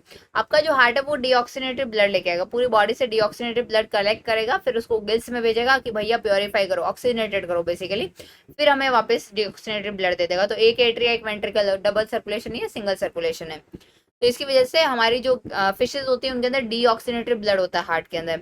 फिर वहीं हमारे एम्फीबियन और रेप्टाइल के अंदर जो होता है, दो एट्रिया होती हैं, एक वेंट्रिकल होती है। तो इसमें जो लेफ्ट एट्रिया होती है उसके अंदर कौन सा ब्लड आता है, ऑक्सीनेटेड ब्लड आता है, जैसे कि हमारे अंदर आता है, हमारी गिल्स हो, लंग्स हो, जो भी एम्फीबियन रेप्टाइल्स के अंदर। और राइट साइड में आपका कौन सा ब्लड आता है, ऑक्सीनेटेड आता है। लेकिन एट द एंड बच्चे मिक्स हो जाता है, दो एट्रिया के अंदर एक ऑक्सीनेटेड डीऑक्सीनेटेड, वेंट्रिकल तो एक ही है जिसको पूरी बॉडी को पंप करना है, तो वेंट्रिकल के अंदर आपका क्या होता है, मिक्स ब्लड हो जाता है। However, they get mixed in the single ventricle which pump out deoxygenated blood। तो इनके अंदर भी इनकम्प्लीट ब्लड सर्कुलेशन है, क्योंकि कंप्लीट ब्लड सर्कुलेशन में डीऑक्सीनेटेड और ऑक्सीजनेटेड का अलग अलग पाथ होगा, लेकिन इनके अंदर क्या हो रहा है, इनकम्प्लीट है, मतलब आ रहा है ऊपर डीऑक्सीनेटेड ऑक्सीजनेटेड अलग है, लेकिन नीचे आके मिक्स हो गया, तो क्या लॉजिक, तो इनकम्प्लीट डबल सर्कुलेशन है। वहीं अगर बर्ड मैमल्स की बात करें और हमारा क्रोकोडाइल या एलिगेटर की बात करें, उसमें क्या होता है बच्चे, ऑक्सीजनेटेड और डीऑक्सीनेटेड ब्लड जो है वो राइट और लेफ्ट एट्रिया रिस्पेक्टिवली रिसीव करेंगे। आपका डीऑक्सीनेटेड ब्लड कहाँ आएगा, आपका राइट एरिया के अंदर, ऑक्सीनेटेड ब्लड कहाँ आएगा, आपका लेफ्ट के अंदर। तो उसके बाद जो राइट वेंट्रिकल होगी वो राइट एट्रिया होगी वो राइट वेंट्रिकल को ब्लड दे देगी डीऑक्सीनेटेड, वो पल्मोनरी आपका ट्रंक में भेज देगा। ठीक है, तो ये right side of the heart deoxygenated blood से रेगुलेट हो रहा है। लेफ्ट साइड के अंदर क्या होगा, पल्मोनरी वेन से आपका लेफ्ट एट्रिया के अंदर ऑक्सीनेटेड ब्लड आएगा, वो कहाँ पुश कर देगा बच्चे, लेफ्ट वेंट्रिकल के अंदर। लेफ्ट वेंट्रिकल उसको कहाँ पुश करेगी, अरोटा के अंदर। तो यहाँ पे लेफ्ट साइड आपकी ऑक्सीनेटेड ब्लड के लिए है, राइट साइड आपकी डीऑक्सीनेटेड ब्लड के लिए है। ठीक है, तो पासिस थ्रू द, यहाँ पे कोई मिक्सिंग नहीं होगी, डीऑक्सीनेटेड अलग रास्ता है, ऑक्सीनेटेड अलग रखता है, तो इसी को बोलते हैं बच्चे डबल सर्कुलेशन, जिनके अंदर कोई मिक्सिंग नहीं होगी, अब दोनों अपने अपने रास्ते हैं। फिर आता है ह्यूमन सर्कुलेटरी सिस्टम।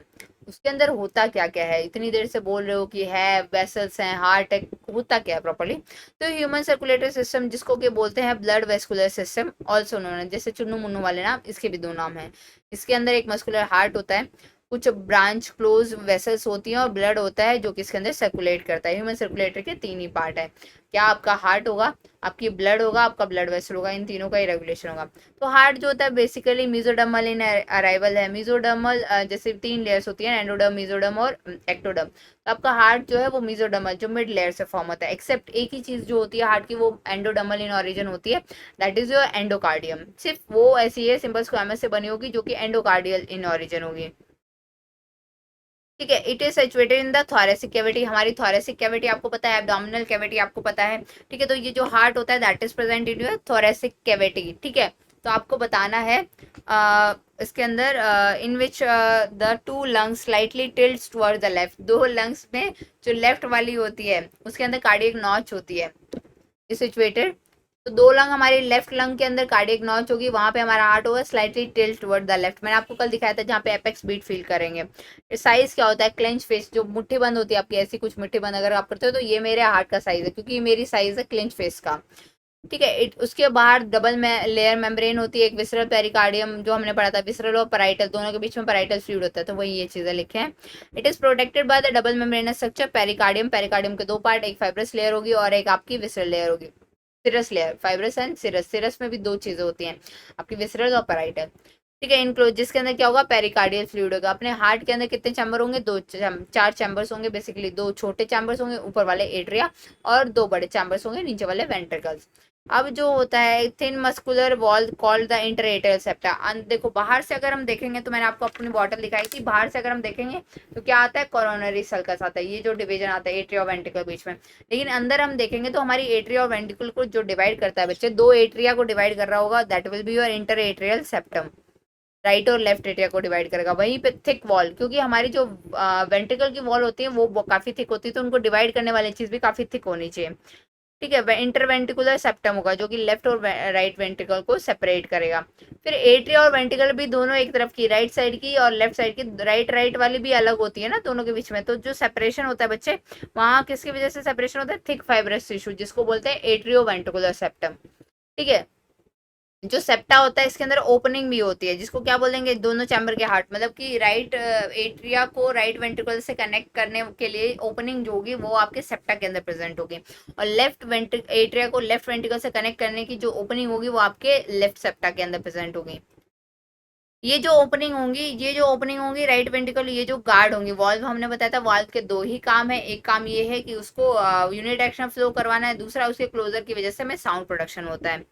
ठीक है, तो the wall between this atria and ventricle guarded by the wall form by three muscular cup. जो मस्कुलर कस्प अगर तीन है, राइट साइड में मैंने बताया था राइट लंग के अंदर भी तीन लोग होते हैं, तो right side of your heart के अंदर भी तीन कस्प होंगे, तो वहां पे जो वॉल होगा that is your tricuspid wall.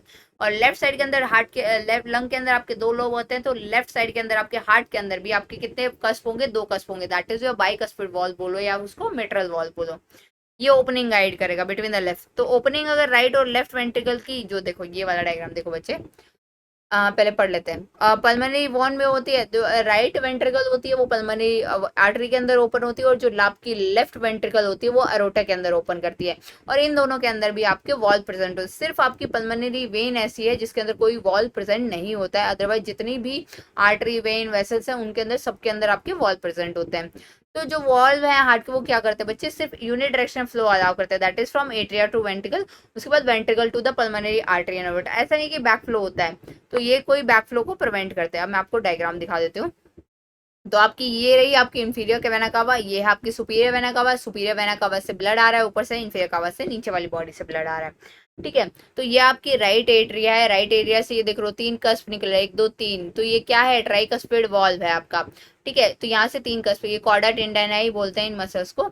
ये देखो आपकी लेफ्ट वेंट्रिकल, आपकी राइट एट्रिया का साइज देखो और आपकी राइट वेंट्रिकल का साइज देखो, कितना डिफरेंस है बच्चे। फिर उसके बाद यहाँ से जो ब्लड आपका पल्मोनरी ट्रंक में जा रहा है, तो ये हार्ट सेमिलूनर शेप पर दिख रहा है ना, अद्र चंद्र जिसको बोलते हैं हिंदी में, तो आधे चांद जैसे शक्ल वाले जो वॉल दिख रहे हैं आपको, ये आपके सेमिलूनर वॉल। ठीक है, यहाँ से बच्चा आपका ब्लड कहाँ जाता है, पल्मोनरी आर्टरी में जाएगा और उससे आपके लंग्स में जाएगा, वहां से ऑक्सीनेटेड ब्लड आपका पल्मोनरी वेन से होता हुआ कहाँ आएगा, आपके लेफ्ट एट्रिया। देखो कितना छोटा सा है, लेफ्ट एट्रिया से ओपन कैसे होगा, लेफ्ट वेंट्रिकल के अंदर बाइकस्पिड वॉल्व और मिट्रल वॉल्व दो ही कस्प हैं देखो यहाँ पे।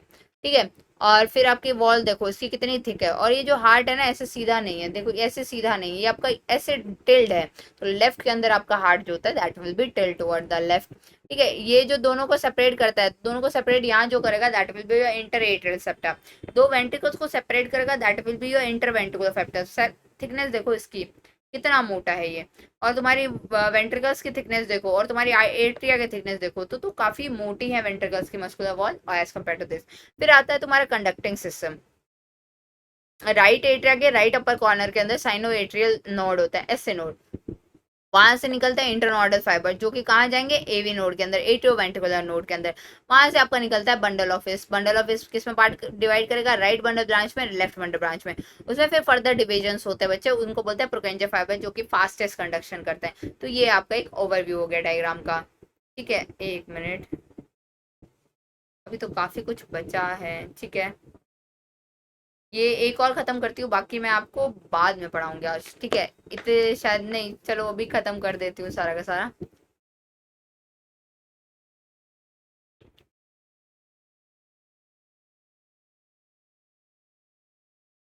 क्योंकि 2 बजे मेरी भी क्लास है।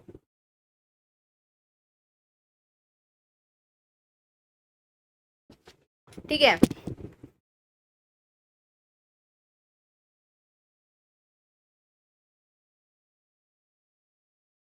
चलो, द एंटायर हार्ट हमने देख लिया कि इस हार्ट का स्ट्रक्चर क्या होगा। अब हम देखते हैं प्रॉपर हार्ट में कंडक्टिंग सिस्टम क्या है, जो मैंने एस नोड और एवी नोड आपको बताया। तो एंटायर हार्ट जो है आपका कार्डियक मसल से बना है, क्योंकि मेसोडर्मल इन ओरिजिन है, मस्कुलर स्ट्रक्चर, कोई हड्डी नहीं है, सिर्फ मसल्स है। कौन सी स्पेशलाइज मसल्स है हमारे हार्ट के अंदर, कार्डियक मसल्स है। तो जो आपकी वॉल्स होती हैं वेंट्रिकल्स की वो ज्यादा थिक होती हैं, क्योंकि क्यों बच्चे, क्योंकि उनको जो है सोचो अगर उनकी वॉल थिक नहीं होंगी तो पूरी बॉडी के अंदर बहुत ज्यादा प्रेशर में उनको ब्लड फ्लो करवाना है। अब मानो कि मेरे वेंट्रिकल से मेरे हेड में आपको ब्लड फ्लो करवाना है। ठीक है, तो अरोटा में इतना प्रेशर तो दे कि ग्रेविटी के अगेंस्ट मेरे हेड तक चला जाए। तो जो वेंट्रिकल्स होते हैं उनको काफी पुश करना पड़ता है अपने आप को, ताकि अगर किसी को बहुत ज्यादा काम करना पड़ेगा तो उसको बहुत स्ट्रांग होना पड़ेगा ना, तो आपकी वेंट्रिकल्स की जो वॉल होंगी वो थिक होंगी। एट्रिया को क्या करना है, ऊपर से नीचे ही तो ब्लड डालना है, अगर वो नहीं भी होंगे ना मस्कुलर वॉल थिक, तो वैसे ही 70% ऑफ ब्लड आ जाता है। तो उतनी जरूरत एट्रिया को नहीं पड़ती है मोटे होने की, काम करने की, जितनी जरूरत वेंट्रिकल को पड़ती है। तो स्पेशलाइज कार्डियक मसल्स टिश्यू जो होता है, नोडल टिश्यू प्रेजेंट होता है हमारे हार्ट के। Nodal tissue is your AC node and AV node. तो एक जो पैच होता है इस टिश्यू का राइट अपर कॉर्नर में, राइट एट्रिया की आपको पोजीशन याद होनी चाहिए, राइट अपर कॉर्नर में राइट एट्रिया के होता है, जिसको बोलते हैं एसी नोड। फिर दूसरा जो होता है वो लेफ्ट लोअर पोर्शन में होता है राइट एट्रिया के, जो कि काफी क्लोज होता है एट्रियो वेंट्रिकुलर सेप्टम के। देखो कितना क्लोज है, यहाँ पे ये आपका atrio ventricular septum, atrio ventricular septum है, ये एट्रिया वेंट्रिकल यहाँ पे कितना क्लोज है, और ये राइट के अपर कॉर्नर में, ये राइट के लेफ्ट लोअर कॉर्नर में है। ठीक है, तो आप डिफरेंशिएट कर सकते हो, जो लिखा है वही, जो दिखाया है वही लिखा है इन्होंने। एक और मास प्रेजेंस होता है जिसको बोलेंगे अब बंडल ऑफ नोडल फाइबर जो होते हैं, एवी नोड जो होते हैं, वो बंडल ऑफ एवी नोड्स जो होते हैं वो एवी नोड से नीचे जाते हैं, सेप्टा की तरफ जाते हैं। ठीक है, ये जो बंडल है ये नीचे जा रहे हैं ना, ये जा रहे हैं। उसके बाद क्या कर रहा है बच्चे, ये बोल रहा है atrioventricular emerged on the top of the interventricular, मतलब जो सेप्टा होता है उसके ऊपर से जा रहे होते हैं ये। फिर क्या होता है बच्चे कि उसके बाद आपका एवी नोड जो होगा, जो दीज ब्रांच ऊपर से गए लेफ्ट एट्रिया और जो सेप्टम था राइट वेंट्रिकल लेफ्ट वेंट्रिकल ऊपर से गए, उसके बाद क्या करते हैं ब्रांच में डिवाइड कर जाते हैं, राइट ब्रांच और लेफ्ट ब्रांच में। फिर वहां पे मैन्यूट फाइबर्स को ब्रांच कर देंगे। ठीक है, राइट और लेफ्ट बंडल ब्रांच में ब्रांच हो जाएंगे, दोनों अलग अलग हो जाएंगे। उसके बाद क्या होगा, और छोटे फाइबर्स में, जो राइट बंडल ब्रांच है वो और छोटे फाइबर्स में ब्रेक हो जाएगी, जो लेफ्ट बंडल ब्रांच है वो और छोटे फाइबर्स में ब्रेक हो जाएगी। तो उनको क्या बोलते हैं, प्रोकेंजे फाइबर्स। ये जो होता है इनके अंदर क्या होता है, जो नोडल टिश्यू होता है दैट इज ऐसे नोड और एवी नोड के अंदर क्या होता है बच्चे, हमारा जो हार्ट होता है दैट इज मायोजेनिक हार्ट, मतलब हमारा हार्ट हमारे एक्शन को कंट्रोल करेगा। तो हमारा हार्ट जो होता है दैट इज मायोजेनिक। तो इनके अंदर मायोजेनिक मतलब कि रिदमिसिटी अगर हमें मेंटेन करनी है तो उसमें जो हेल्प करता है वो अपना एसे नोड करेगा। तो नंबर ऑफ एक्शन पोटेंशियल जो 1 मिनट के अंदर जनरेट होते हैं वो डिफरेंट पार्ट के अंदर वेरी करता है। ऐसे नोड जो होता है वो 70 to 75 की एक्शन पोटेंशियल को मेंटेन कर सकता है, और ये जो होता है ये इंपॉर्टेंट होता है फॉर इनिशियल मतलब स्टार्ट करने के लिए और मेंटेन करने के लिए। Rhythmic contraction, contract relax, contract relax, ये जो रिदमिक कॉन्ट्रैक्शन होता है इसके लिए रिस्पॉन्सिबल जो होता है आपका ऐसे नोड होता है। तो इसीलिए इसको पेस मेकर बोला जाता है। ठीक है, एक पेस मेकर बोला जाता है। हमारा हार्ट जो होता है वो 70 to 75 टाइम्स बीट करता है 1 मिनट के अंदर, एवरेज देखेंगे तो 72 बीट्स पर मिनट। फिर आती है आपकी कार्डियक साइकिल। कार्डियक साइकिल क्या होती है, हमारा हार्ट फंक्शन कैसे करता है, चल देखते हैं थोड़ा सा। हमने देखा कि हमारे चारों के चारों चैम्बर जो है वो शांत है। ठीक है, आपकी right atria, left atria, right ventricle, left ventricle, सारे के सारे शांत है, सारे के सारे जॉइंट सिस्टोल में है। ठीक है, ये जॉइंट सिस्टोल जो होता है ये एक टर्म होता है, कभी भी सारे के सारे जॉइंट डायस्टोल में नहीं होते हैं। डीआर से याद रखना है, डायस्टोल का मतलब बच्चे रिलैक्सेशन, और एससी सुप्रीम कोर्ट से याद रखना था कि सिस्टोल का मतलब होता है कॉन्ट्रैक्शन। कभी भी हमारे चारों के चारों चैम्बर एक साथ कॉन्ट्रैक्ट नहीं करते, कभी भी नहीं। जॉइंट सिस्टोल कभी भी नहीं होता, जॉइंट डायस्टोल होता है। ठीक है, तो इसके अंदर क्या होता है कि अगर आपके सारे के सारे रिलैक्स हैं तो आपके सारे के सारे वॉल्व ओपन है। ठीक है, सारे के सारे वॉल्व है, ट्राइकस्पिड बाइकस्पिड वॉल्व हैं। ठीक है, वो ओपन है। ब्लड जो है फ्रॉम द वेना कावा पुरिया कावा, सारे ब्लड जो है फिलिंग ही हो रही है। ठीक है, सब ओपन है, सब फिलिंग हो रहा है। फिर सेमिलूनर वॉल्व जो है वो इस स्टेज के अंदर क्लोज है, सेमिलूनर वॉल्व क्लोज है। सिर्फ रिलैक्स क्या है, आपके ट्राइकस्पिड और बाइकस्पिड वॉल्व्स ओपन है। ठीक है, ट्राइकस्पिड बाइकस्पिड अगर ओपन है तो राइट एट्रिया से ब्लड जा रहा होगा राइट वेंट्रिकल में, लेफ्ट एट्रिया से आपको ब्लड जा रहा होगा लेफ्ट वेंट्रिकल, ये दो ही ओपन है, आपके पल्मोनरी सेमिलूनर वॉल्व्स बंद है। अब क्या करता है ऐसे नोड जो है वो बोल रहा है चलो एक्शन पोटेंशियल क्रिएट किया जाए। एक्शन पोटेंशियल अगर क्रिएट किया जा रहा है तो सबसे पहले कहाँ जाएगा, ऐसे नोड की लोकेशन देखो, सबसे पास वाले को सिग्नल देगा ना, तो पहले एट्रिया के पास सिग्नल जाता है, उसके बाद आपका वेंट्रिकल्स के पास सिग्नल जाएगा। एट्रिया के पास पहले से अगर सिग्नल चला गया तो उसकी वजह से पहले कॉन्ट्रैक्शन एट्रिया के अंदर होगा। तो क्या होगा, ऐसे नोड जो होगा वो एक्शन पोटेंशियल जनरेट करेगा, जिसकी वजह से एट्रिया में अंदर साइमल्टेनियस कॉन्ट्रैक्शन होगा। पहले इंपल्स आएगी फिर कॉन्ट्रैक्शन होगा, पहले इलेक्ट्रिकल इवेंट होता है फिर मैकेनिकल इवेंट होता है। Mechanical electrical event is impulse generation, mechanical event is your contraction.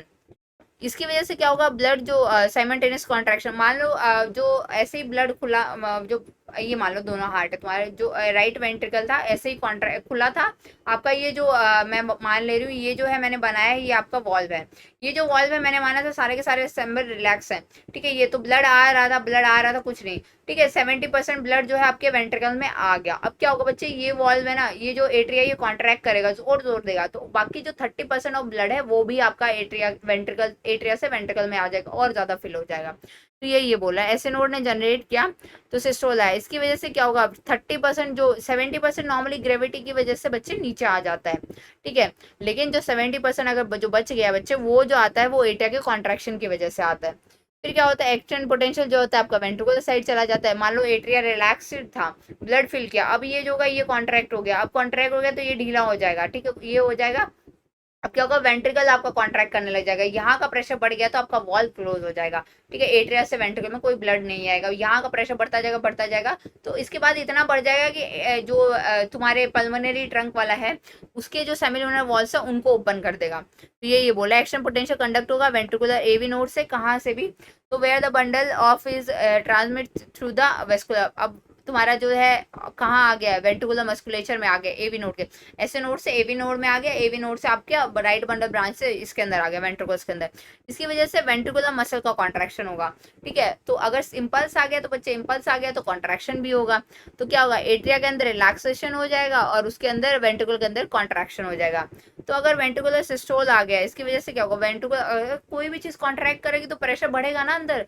तो वेंट्रिकल अगर कॉन्ट्रैक्ट कर रही है तो वेंट्रिकुलर प्रेशर जो होगा वो बढ़ जाएगा। वेंट्रिकुलर प्रेशर बढ़ने की वजह से आपका ट्राइकस्पिड और बाइकस्पिड वॉल्व बंद हो जाएंगे ताकि बैक फ्लो ना हो, और आपके सेमिलुनर वॉल्स जो हैं, जो पल्मोनरी के अंदर, जो अरोटा के अंदर, वो ओपन हो जाएंगे, ठीक है। तो as a ending ventricular pressure और इंक्रीज हो जाएगा। तो पहले अगर थोड़ा सा बड़ा, मान लो ज्यादा नहीं होता, 4-5 mm ऑफ एच होता है आपका एट्रिया के अंदर, और वेंट्रिकल के अंदर प्रेशर जो है बच्चे 120, 180, 80, 120 ऐसा पहुंच जाता है।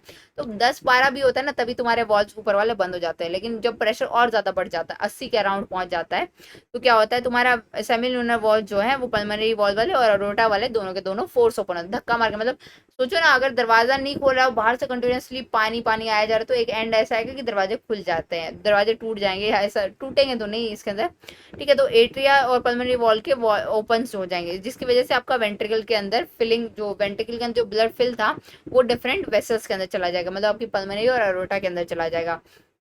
काम क्या था वेंट्रिकल का, वेंट्रिकल का काम ये था कि उसको ब्लड पुश करना था। अब ब्लड पुश कर दिया तो वो रिलैक्स हो जाएगी, रिलैक्स होने की वजह से प्रेशर जो है वो कम हो जाएगा। एक टाइम ऐसा आएगा, इतना प्रेशर कम हो जाएगा कि आपकी पल्मोनरी ट्रंक के अंदर जो प्रेशर है और अरोटा के अंदर जो प्रेशर है उससे भी कम हो जाएगा। उससे जैसे ही कम होगा, आपके जो वापस है गेट बंद हो जाएंगे, आपके सेमिलुनर वॉल्स वापस बंद हो जाएंगे। तो यही इसने लिखा है कि वेंट्रिकुलर नाउ रिलैक्स, इसकी वजह से प्रेशर फॉल हो जाएगा, जिसकी वजह से सेमिलुनर वॉल्स आपके बंद हो जाएंगे, जिसकी वजह से बैक फ्लो जो है वो प्रिवेंट हो जाएगा। अब प्रेशर और डिक्रीज होगा, और डिक्रीज होगा, मान लो और डिक्रीज होके इतना कम हो जाएगा कि आपका एट्रिया से भी ज्यादा कम हो जाएगा, प्रेशर 0 ऑलमोस्ट हो जाता है। तो ठीक है, उसमें क्या होगा, आपके ट्राइकस्पिड वॉल्व ओपन हो जाएंगे, ठीक है। ट्राइकस्पिड वॉल्व प्रेशर ओपन हो गए प्रेशर की वजह से, तो आपका जो ब्लड है फिर वापस फिलिंग होने लग जाएगी, फिर वापस वही सर्कल रिपीट होगा, ठीक है। तो वेन से मतलब जब तक जो बंद था ना, ट्राइकस्पिड वॉल्व बंद थे ना बच्चे जब तक, तो वो फिलिंग करा था सुपीरियर वेना कावा से, इंफीरियर वेना कावा से फिलिंग कर ली उसने। बंद दरवाजा था यहाँ पे, ठीक है, यहाँ से ब्लड आ रहा था, यहाँ से ले रहा था, अंदर फिलिंग हो रही थी।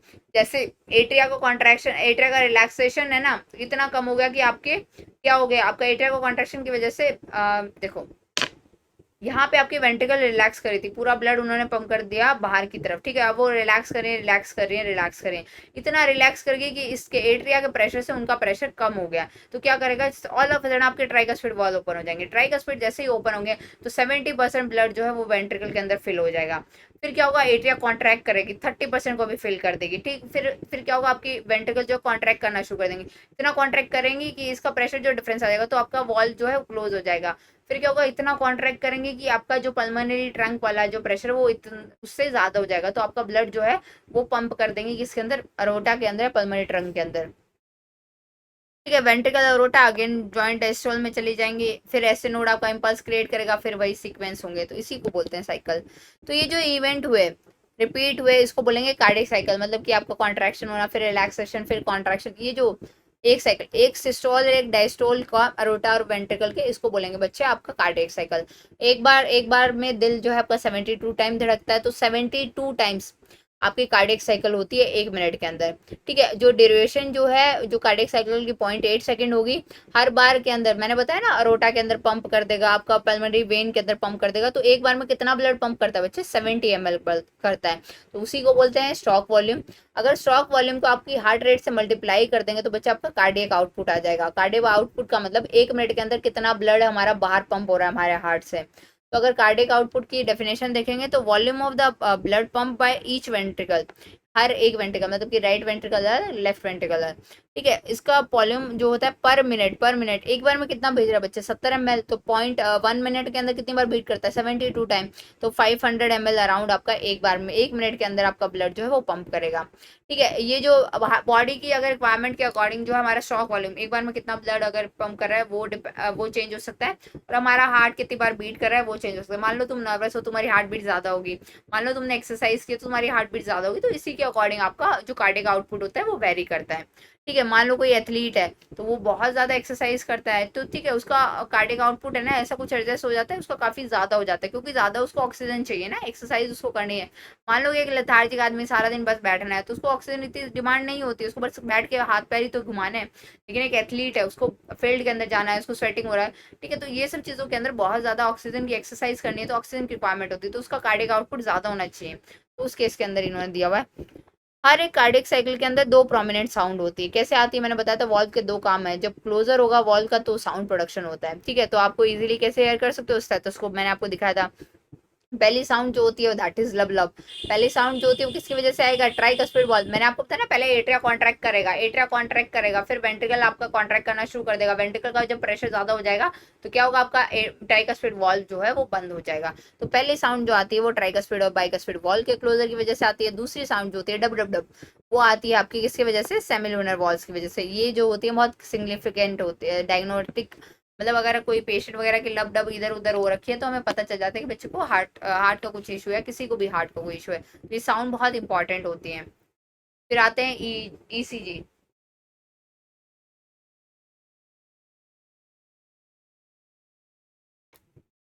उन्होंने बहुत अच्छा एक डिस्क्रिप्शन दिया हुआ है कि हॉस्पिटल टिपिकल हॉस्पिटल वाला टीवी शो देखा होगा जिसके अंदर पेशेंट को मशीनें लगी होती हैं बहुत सारी, पेशेंट की ऐसी P P P P P ऐसी आवाजें आ रही है, इन्होंने लिखा हुआ पेशेंट कार्डियक अरेस्ट में चला जाता है, that is the patient die. ठीक है, तो इस तरह की इलेक्ट्रोकार्डियोग्राम जो होती है, इलेक्ट्रोकार्डियोग्राम जैसे जिग जिग जिग जिग आती है, वो जो लाइन होती है वो हमें कैसे मिलती है? हम इलेक्ट्रोकार्डियोग्राम, वो जो मशीन होती है जिसके अंदर वो अटैच होते हैं डिफरेंट डिफरेंट, उसको बोलते हैं, मशीन को बोलते हैं इलेक्ट्रोकार्डियोग्राम। और जो वैसे रीडिंग्स आ रही होती हैं जिगजैग लाइन और फ्लैट लाइन, वो जो होती हैं आपकी, उनको उसको उस ग्राफ को बोलते हैं इलेक्ट्रोकार्डियोग्राम। तो ईसीजी क्या है बच्चे? ईसीजी जो है इलेक्ट्रोकार्डियोग्राफ जो है वो आपकी ग्राफिकल रिप्रेजेंटेशन है आपके हार्ट के अंदर क्या इलेक्ट्रिकल एक्टिविटीज हो रही है एक कार्डियक साइकिल के अंदर।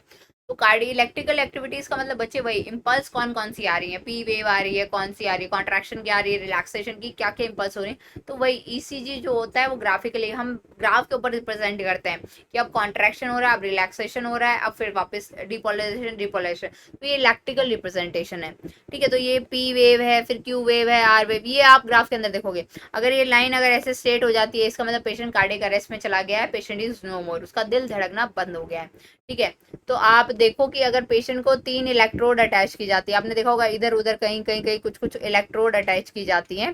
ठीक है, तो मूवीज में दिखाते हैं ना यहाँ कोई, तो वो पेशेंट को 3 लीड अटैच की जाती है। ठीक है, तो एक तो हाथ पे, एक राइट पे और एक लेफ्ट पे, दोनों रिस्ट पे की जाती है, और एक लेफ्ट एंकल पे अटैच की जाती है। ठीक है, तो ये डिफरेंट 3 लीड अटैच की जाती हैं जो कि कंटिन्यूसली मॉनिटर करते हैं आपके हार्ट की एक्टिविटी क्या है। ठीक है, तो अगर आपको डिटेल इवेल्युएशन करना है, मतलब कि आपके हार्ट की फंक्शनिंग प्रॉपर है कि नहीं है, कार्डियक आउटपुट सही है कि नहीं है, प्रॉपर रिदम जो ऐसे नोट प्रोड्यूस कर रहा है वो सही है कि नहीं, वो सबको मॉनिटर करने के लिए हमें ईसीजी करवाना पड़ता है। ठीक है, तो आपके लीड पे मल्टीपल, अभी हम जो बात कर रहे हैं, ये जो बात कर रहे हैं ये 2D को ये सब की बात कर रहे हैं जिसके अंदर बहुत सारी लीड होती है, लेकिन अभी जो हम बात कर रहे हैं 3 लीड यूज करके जो, वो नॉर्मल स्टैंडर्ड ईसीजी है। ये जो होता है, ये जो each ECG is identified with pellet है।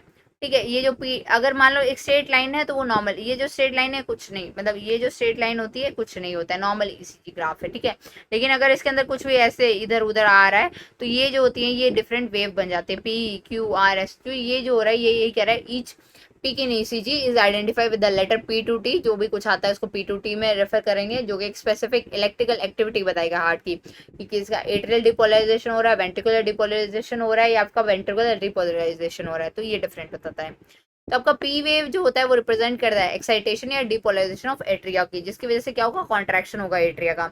आपका जो क्यू आर एस कॉम्प्लेक्स है, जो आपका क्यू आर एस कॉम्प्लेक्स है बच्चे, ये आपकी वेंट्रिकुलर डिपोलराइजेशन को शो कर रहा है। इसका मतलब कि वेंट्रिकुलर का कॉन्ट्रैक्शन हो रहा है। ये कॉन्ट्रैक्शन जो होता है ना बहुत जल्दी स्टार्ट हो जाता है, जैसे क्यू वेव आती है वैसे ही, ठीक है। और बिगनिंग जैसे कि मान लो ऐसे नोड से ए बी नोड आने में टाइम लगता है ना, तो जल्दी से पी वेव आएगी, उसके बाद क्यू वेव आ जाएगी, जो कि बिगनिंग शो करता है आपके सिस्टोल की, वेंट्रिकुलर सिस्टोल की। जो आपका टी वेव होता है नॉर्मली वेंट्रिकल जो है एक्साइटेड कॉन्ट्रैक्ट करके अब नॉर्मल पोजीशन पे आ गए तो डिपोलराइजेशन को शो करेगा। और आपका टी वेव जो होगा वो एंड ऑफ सिस्टोल को भी शो करेगा, एंड ऑफ टी वेव,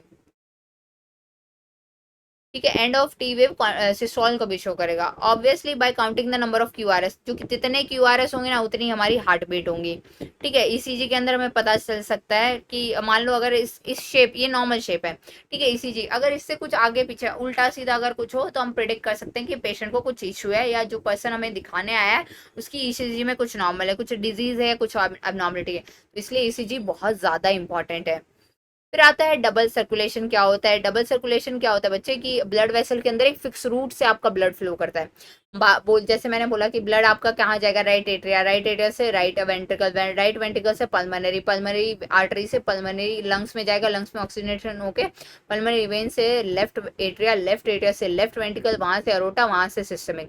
तो ये जो सर्कुलेशन है राइट साइड के अंदर, राइट वाला राइट साइड के अंदर ऑक्सीनेटेड हो, डीऑक्सीनेटेड ब्लड होगा, लेफ्ट के अंदर ऑक्सीनेटेड, तो ये जो प्रॉपर होता है फिक्स सर्कुलेशन, ये आपका डबल सर्कुलेशन कहलाता है। इसके अंदर जो ब्लड वेसल्स होंगी वो कौन सी होंगी, आर्टरी और मेन्स आपकी मेन वेसल्स होंगी, अदरवाइज लिम्फ वेसल्स भी होती हैं, कैपिलरीज भी होती हैं। तो आर्टरी और वेन्स देखें, इनके अंदर 3 लेयर्स होंगी। सबसे इनर जो होगी आपके स्क्वामस एंडोथेलियम होगी, जिसको बोलते हैं ट्यूनिका इंटिमा।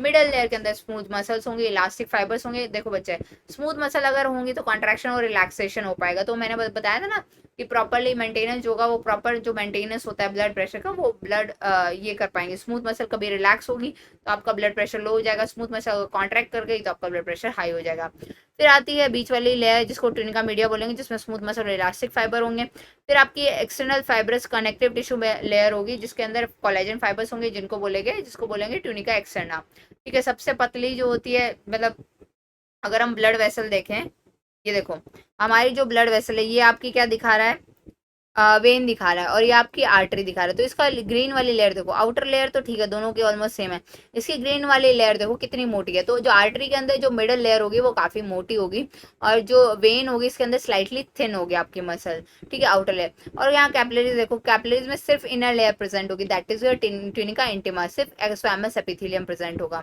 ये बोला ट्यूनिका मीडिया कंपैरेटिवली थिक होती है वेन्स में as compare to your arteries. जैसा कि बताया गया है आपको कि ब्लड जो होता है वो राइट एट्रिया से एंटर करेगा पल्मनरी, लेफ्ट ब्लड जो है बॉडी के अंदर, जो लेफ्ट वेंट्रिकल है वो आपका अरोटा के अंदर पंप करेगा। डीऑक्सीनेटेड ब्लड जो होगा वो पल्मनरी आर्टरी के अंदर पंप किया जाएगा, पल्मनरी आर्टरी लंग्स को लेके जाएंगी, वहां से ऑक्सीनेटेड ब्लड पल्मनरी वेन्स आपके लेफ्ट एट्रिया के अंदर ले के आएंगे। ये जो कॉन्ट्रीब्यूशन है, जैसे कि लाइट एट्रिया में आया, एट्रिया से आपका वेंट्रिकल, वेंट्रिकल से आपका पल्मनरी आर्टरी, पल्मनरी आर्टरी से आपका लंग्स, ठीक है, वहां से आपका वापस जो आता है कहाँ से, वहां से वापस पल्मनरी वेन के थ्रू आपका लेफ्ट वेंट्रिकल के अंदर आ गया। तो ये जो बच्चे, ये आपका पल्मनरी सर्कुलेशन है। फिर उसके बाद बाद वाला पोर्शन है कि लेफ्ट वेंट्रिकल से आपका ब्लड जो है, लेफ्ट वेंट्रिकल से अरोटा से आपके सिस्टमिक में आएगा, सिस्टमिक से वेन्स में, वो आर्टरी में जाएगा, सिस्टमिक आर्टरी से टिश्यू के अंदर जाएगा, टिश्यू से फिर आपका वापस वेन्स के थ्रू आपका राइट वेंट एट्रिया के अंदर आएगा। तो ये आपका सिस्टमिक सर्कुलेशन है। तो 2 सर्कुलेशन है, पल्मनरी सर्कुलेशन है, सिस्टमिक सर्कुलेशन। तो ऑक्सीनेटेड ब्लड अरोटा के अंदर जाएगा, जहां आर्टरीज में ब्रेक होगा, टिश्यू के अंदर जाएगा, वहां से डीऑक्सीनेटेड ब्लड आपका वेन्यूज और वेना केवा के थ्रू आपका वापस राइट वेंट्रिकल में आएगा। ये सिस्टमिक सर्कुलेशन है। सिस्टमिक सर्कुलेशन के अंदर सोचो ऑक्सीनेटेड ब्लड है, न्यूट्रिशन अगर उसके अंदर है तो ये पूरा का पूरा जो है एसेंशियल सब्सटेंसेस टिश्यू को प्रोवाइड करेगा, और वहां से CO2 और हार्मफुल सब्सटेंस ले लेगा। तो सिस्टमिक सर्कुलेशन का ये काम है। यूनिक डाइजेस्टिव सिस्टम और लीवर के बीच में एक यूनिक सिस्टम होता है जिसको बोलते हैं हेपेटिक सर्कुलेशन। इसमें क्या होता है, जो हिपैटिक पोर्टल वेन जो होती है वो इंटेस्टाइन से ब्लड लेके लीवर के, मतलब मान लो कि आपका इंटेस्टाइन है, वहां से क्या होता है कि ब्लड उसने एक अच्छा खासा जो ऑक्सीजनेटेड ब्लड के अंदर न्यूट्रिशन थे वो सब उसने एब्जॉर्ब कर लिए। तो वो क्या करता है कि हिपैटिक पोर्टल वेन जो होती है वो इंटेस्टाइन से ब्लड ले लेती है। वेन जो होती है वो इंटेस्टाइन से आपका जो पूरे न्यूट्रिशन प्रॉपर होते हैं वो सब ले लेती है, not the blood, nutrition proper ले लेती है। और हिपैटिक पोर्टल वेन के जो न्यूट्रिशन होते हैं जाके लीवर को दे देती है। मतलब उसे क्या करना चाहिए था, वेन को क्या करना चाहिए कि यहाँ पे जो ब्लड ट्रांसफ्यूजन, मान लो इंटेस्टाइन के अंदर ब्लड का ट्रांसफ्यूजन हुआ, ठीक है, यहाँ पे तो वेन्स के अंदर ब्लड जाके उसको ड्रेन करना चाहिए था राइट एट्रियम के अंदर, ठीक है, किसी के भी थ्रू। लेकिन वो क्या करती है, हार्ट से पहले ना लिवर को दे देती है ब्लड, हार्ट से पहले लिवर को ब्लड दे देती है। तो ये एक type of portal hypertension, portal circulation बनता है, तो ये स्पेसिफिक होता है। तो ये जो होता है एक स्पेशल दूसरा भी होता है कोरोनरी सिस्टम, जिसके अंदर जो कि आपके ब्लड बॉडी के अंदर कोरोनरी बेसिकली जो बोलते हैं क्राउन शेपेड, जो अपने हार्ट, मतलब ऐसा नहीं होना चाहिए दिए नीचे अंधेरा, मतलब अपना हार्ट सबको ब्लड सप्लाई करा और अपने हार्ट को ही ब्लड ना मिले, तो ब्लड अपने लिए भी कुछ कर लेता है। अरोटा के अंदर से कुछ ब्रांचेस निकलती कोरोनरी आर्टरी की, जो अपने हार्ट को ऑक्सीजन सप्लाई करती, क्योंकि बेसिकली हार्ट है तो at the end muscular structure ना, उसको भी एटीपी चाहिए भाई मसल्स को कॉन्ट्रैक्शन करवाने के लिए, यही है इसके अंदर। फिर उसके बाद आता है regulation of cardiac activity. Regulation कैसे होगा, नॉर्मल एक्टिविटी जो हार्ट की होती है वो इंट्रेंसिकली एक्टिवेट होती है, मतलब इंट्रेंसिकली मतलब खुद रेगुलेट करता है अपना हार्ट, नॉर्मल एक्टिविटीज। इसलिए हमारे हार्ट को बोलते हैं मायोजेनिक हार्ट, मतलब हमारे दिल का किस पे जोर नहीं होता, हमारा दिल का ही दिल पे जोर होता है, ऐसा कुछ नहीं होता दिमाग दिल को कंट्रोल करता है, ऐसा कुछ सीन नहीं है, ठीक है। लेकिन कुछ स्पेसिफिक सेंटर, कुछ कंडीशंस के अंदर क्या होता है, अपना स्पेसिफिक न्यूरल सेंटर होता है मेडुला ऑब्लॉंगेटा के अंदर, जो आपके कार्डियक फंक्शन को ऑल्टर करता है, मॉडरेट करता है through ANS, autonomic nervous system, ठीक है। न्यूरल सिग्नल जो होते हैं सिंपैथेटिक, एएनएस का पार्ट दो होता है बच्चे, parasympathetic nervous system and sympathetic nervous system.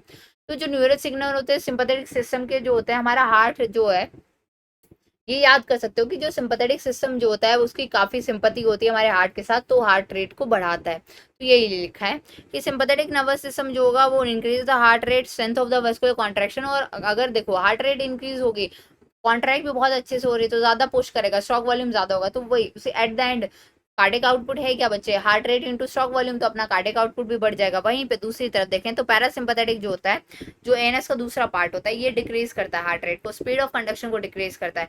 Heart rate अगर डिक्रीज होगी तो कार्डिक आउटपुट डिक्रीज हो जाएगा।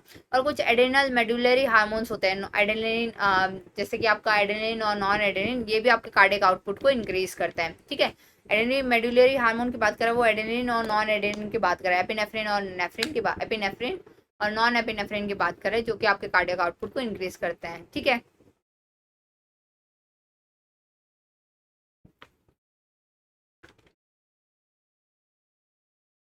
फिर आते हैं आपके disorders of circulatory system. Disorders क्या है, ठीक है।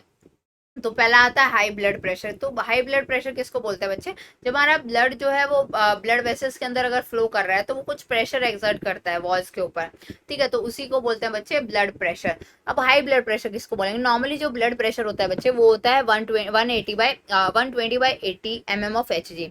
लेकिन अगर ब्लड प्रेशर बच्चे अगर नॉर्मली मेजर करते हैं तो आपका 120/80 होता है। लेकिन अगर बार बार अगर हम प्रेशर मेजर करते हैं, ऐसा नहीं कि एक बार में 140/90 आ गया, क्या पता तुमने गलत मेजर किया हो, क्या पता पेशेंट को उस टाइम गुस्सा आया हुआ है, कुछ भी ऐसा फैक्टर हो। तो अगर रिपीटेडली अगर बार बार करने से अगर पेशेंट का 140/90 से ज्यादा आ रहा है तो उसको बोलेंगे हाइपरटेंशन। अगर हाइपरटेंशन, हाई ब्लड प्रेशर, अगर हाई ब्लड प्रेशर होता है तो आपके उससे हार्ट डिजीज हो सकते हैं, आपकी किडनी ब्रेन लंग्स सब पे इफेक्ट आ सकता है, ठीक है। उसके बाद आता है coronary artery disease. Coronary artery disease को एथेरोस्क्लेरोसिस भी बोलते हैं बच्चे। इसके अंदर जो होता है आपकी जो ब्लड वेसल जो हार्ट को सप्लाई करें, दैट इज जो कोरोनरी आर्टरी, वो इफेक्ट होती है। इनके अंदर calcium, fat, cholesterol, fibrous tissue, ये सब डिपॉजिट हो जाता है। मान लो इतना सा ल्यूमन है, इसके अंदर भी यहाँ डिपोजिशन होने लगी तो ल्यूमन आपका स्मॉल हो जाएगा। तो सोचो इतने कम ल्यूमन के अंदर, मतलब ब्लड उसको इतना सारा ज्यादा चाहिए था, अब ल्यूमन कम हो गया तो उसके अंदर उसकी जो सप्लाई होती है वो कॉम्प्रोमाइज हो जाती है, जिसकी वजह से क्या होता है कोरोनरी आर्टरी डिजीज हो जाता है। फिर आता है एंजाइना। एंजाइना को बोलते हैं एंजाइना पेक्टोरिस। ये जो इसके अंदर बहुत जोर का सीवियर एक्यूट चेस्ट पेन होता है, क्योंकि हमारी हार्ट मसल्स के पास है ना ऑक्सीजन नहीं पहुंच पाता है। एंजाइना जो होता है मैन और वुमेन किसी भी एज के अंदर हो सकता है, लेकिन ये ज्यादा कॉमन होता है मिडिल एज वाले मैन में, 40 to 60, या फिर एल्डरली पेशेंट में। तो क्यों होता है, देखो अगर उसकी ब्लड वेसल ऑक्सीजन अच्छे से नहीं पहुंच पा रही है तो इसकी वजह से क्या, ऑक्सीजन अच्छे से कौन पहुंचाता है, ब्लड ही पहुंचाता है ना। तो अगर ब्लड फ्लो हमारा हार्ट के पास प्रॉपर नहीं होगा, coronary artery blood proper flow नहीं करवाएगी, तो उसकी वजह से हमें एंजाइना हो सकता है। फिर आता है हार्ट फेलियर। हार्ट फेलियर का मतलब वो स्टेट हार्ट की जिसके अंदर ब्लड जो है वो बॉडी के रिक्वायरमेंट्स को फ्लो जो मैच नहीं कर पा रहा है, जितना उसको फ्लो ब्लड का देना चाहिए था, ठीक है, उतना ब्लड वो बॉडी को सप्लाई नहीं कर पा रहा है, तो उसको कभी कभी ये कंजेस्टिव हार्ट फेलियर होता है, क्योंकि इसके अंदर कंजेशन ऑफ लंग्स हो जाता है, ठीक है, मेन सिम्टम होता है कंजेशन ऑफ लंग, मतलब कि ब्लड का एक्यूमुलेशन अगर आपके लंग्स में हो जाता है तो बच्चे उसको बोलते हैं कंजेशन ऑफ लंग। तो मान लो कि तुम्हारे बॉडी के अंदर पंप ही नहीं कर पा रहा, तो क्या होगा, लंग्स में ब्लड हार्ट में ब्लड आ कहाँ से रहा है, लंग्स से आ रहा है, उतना भेज नहीं पा रहा है, तो वो पीछे अक्यूमुलेट करता रहेगा, तो पीछे अक्यूमुलेट कहाँ करेगा, आपके लंग्स में अक्यूमुलेट हो जाएगा, तो आपके लंग्स में कंजेशन हो जाता है। हार्ट फेलियर सेम नहीं होता है, कार्डियक अरेस्ट जो होता है उससे सेम नहीं होता बच्चे। हार्ट फेलियर के अंदर है ना, कार्डियक अरेस्ट के अंदर आपका दिल धड़कना बंद कर देता है, ठीक है, और हार्ट अटैक के अंदर क्या होता है, कार्डियक फेलियर डिफरेंट होता है, रिक्वायरमेंट पूरी नहीं कर पाता, फेल हो जाता है हार्ट। हार्ट अरेस्ट के अंदर आपका दिल धड़कना बंद कर देता है। हार्ट अटैक के अंदर क्या होता है बच्चे, एंजाइना के अंदर जो है ना, वो स्लाइटली मसल्स के पास प्रॉपर ऑक्सीजन नहीं पहुंच पा रहा था, उसकी वजह से पेन हो रहा था। लेकिन क्या होता है, कुछ टाइम तक अगर लगातार अगर ऑक्सीजन नहीं पहुंच पाता है तो हमारी जो हार्ट की मसल्स होती है वो डाई कर जाती है, और वो पार्ट अगर कोई डाई कर गया तो वो प्रॉपर कॉन्ट्रैक्शन नहीं कर पाएगा। तो हार्ट अटैक के अंदर आपकी मसल्स को डैमेज कर दिया जाता है, डैमेज हो जाती है, अपने आप किया नहीं जाता है, क्योंकि इनएडिक्वेट ब्लड सप्लाई होती है। ठीक है, अब आते हैं समरी के ऊपर, थोड़ा थोड़ा कट गया है शायद तक नीचे वाला पोर्शन, कोई बात नहीं। वर्टिब्रेट जो होते हैं इनके अंदर ब्लड सर्कुलेट होता है, जो कि एक फ्लूइड कनेक्टिव टिश्यू है, आपकी बॉडी के अंदर भी होगा। किस लिए होगा, क्योंकि इसके अंदर एसेंशियल सब्सटेंसेस हमें सेल्स को देने होते हैं और उनसे वेस्ट सब्सटेंस हमें लेने होते हैं। एक दूसरा फ्लूइड भी होता है लिम्फ, जो कि क्या काम करता है, वो भी सर्टेन सब्सटेंसेस का ट्रांसपोर्ट करता है। ब्लड के अंदर क्या होगा बच्चे, फ्लूइड मैट्रिक्स होगा, प्लाज्मा होगा, फॉर्म्ड एलिमेंट्स होंगे, दैट इज आरबीसी, डब्ल्यूबीसी और प्लेटलेट्स होंगे, जो कि आपके फॉर्म्ड एलिमेंट्स में होते हैं। ग्रुप में डिवाइड किया, एक होता है A B A B O, और ग्रुप के इसके बेसिस पे दो एंटीजन सरफेस एंटीजन ए और बी के बेसिस पे, आरबीसी के ऊपर अगर ये दो एंटीजन प्रेजेंट है तो उसके बेसिस पे हमने चार ब्लड ग्रुप्स में डिवाइड कर दिया है। दूसरा जो ब्लड ग्रुपिंग हमने किया है वो रेशियस पंकी के बेसिस पे, आर एच फैक्टर वाला जो फैक्टर था उसके बेसिस पे किया है, ठीक है। आरबीसी के अगर सरफेस पे अगर आर एच एंटीजन है तो हमने आर एच पॉजिटिव बोल दिया, अगर नहीं है तो हमने उसको आर एच नेगेटिव बोल दिया है। जो स्पेस होता है बिटवीन द टिश्यू जो होता है उसके अंदर भी, मतलब स्पेस जो होता है सेल्स के बीच में, वहाँ मान लो टिश्यू है, टिश्यू क्या होता है basically, collection of the cells, तो वहाँ जो सेल्स का कलेक्शन हो रहा है उनके बीच में भी कुछ टिश्यू एक फ्लूइड फिल होता है, उसको बोलेंगे टिश्यू फ्लूइड या आपका लिम्फ, ठीक है। इसका ऑलमोस्ट कंपोजिशन ब्लड के साथ होता है, इसके अंदर कुछ प्रोटीन कंटेंट जो होता है वो डिफर करेगा, क्योंकि इसके अंदर लार्ज प्रोटीन्स नहीं होंगे, और इसमें लिम्फोसाइट्स होते हैं, बाकी आरबीसी डब्ल्यूबीसी में ज्यादा सेल्स नहीं आ पाते हैं, ठीक है, सिर्फ लिम्फोसाइट्स होते हैं। जितने भी वर्टिब्रेट्स हैं और कुछ इनवर्टिब्रेट्स हैं, इनके अंदर क्लोज सर्कुलेटरी सिस्टम होता है, मैंने आपको बताया ना क्लोज सर्कुलेटरी सिस्टम कैसा होता है। हमारा जो सर्कुलेटरी सिस्टम है उसका पार्ट क्या है, एक मस्कुलर पंपिंग ऑर्गन है, दैट इज हार्ट। उसके बाद एक नेटवर्क है वेसल्स का, that is your blood vessels, और एक फ्लूइड है, दैट इज योर ब्लड।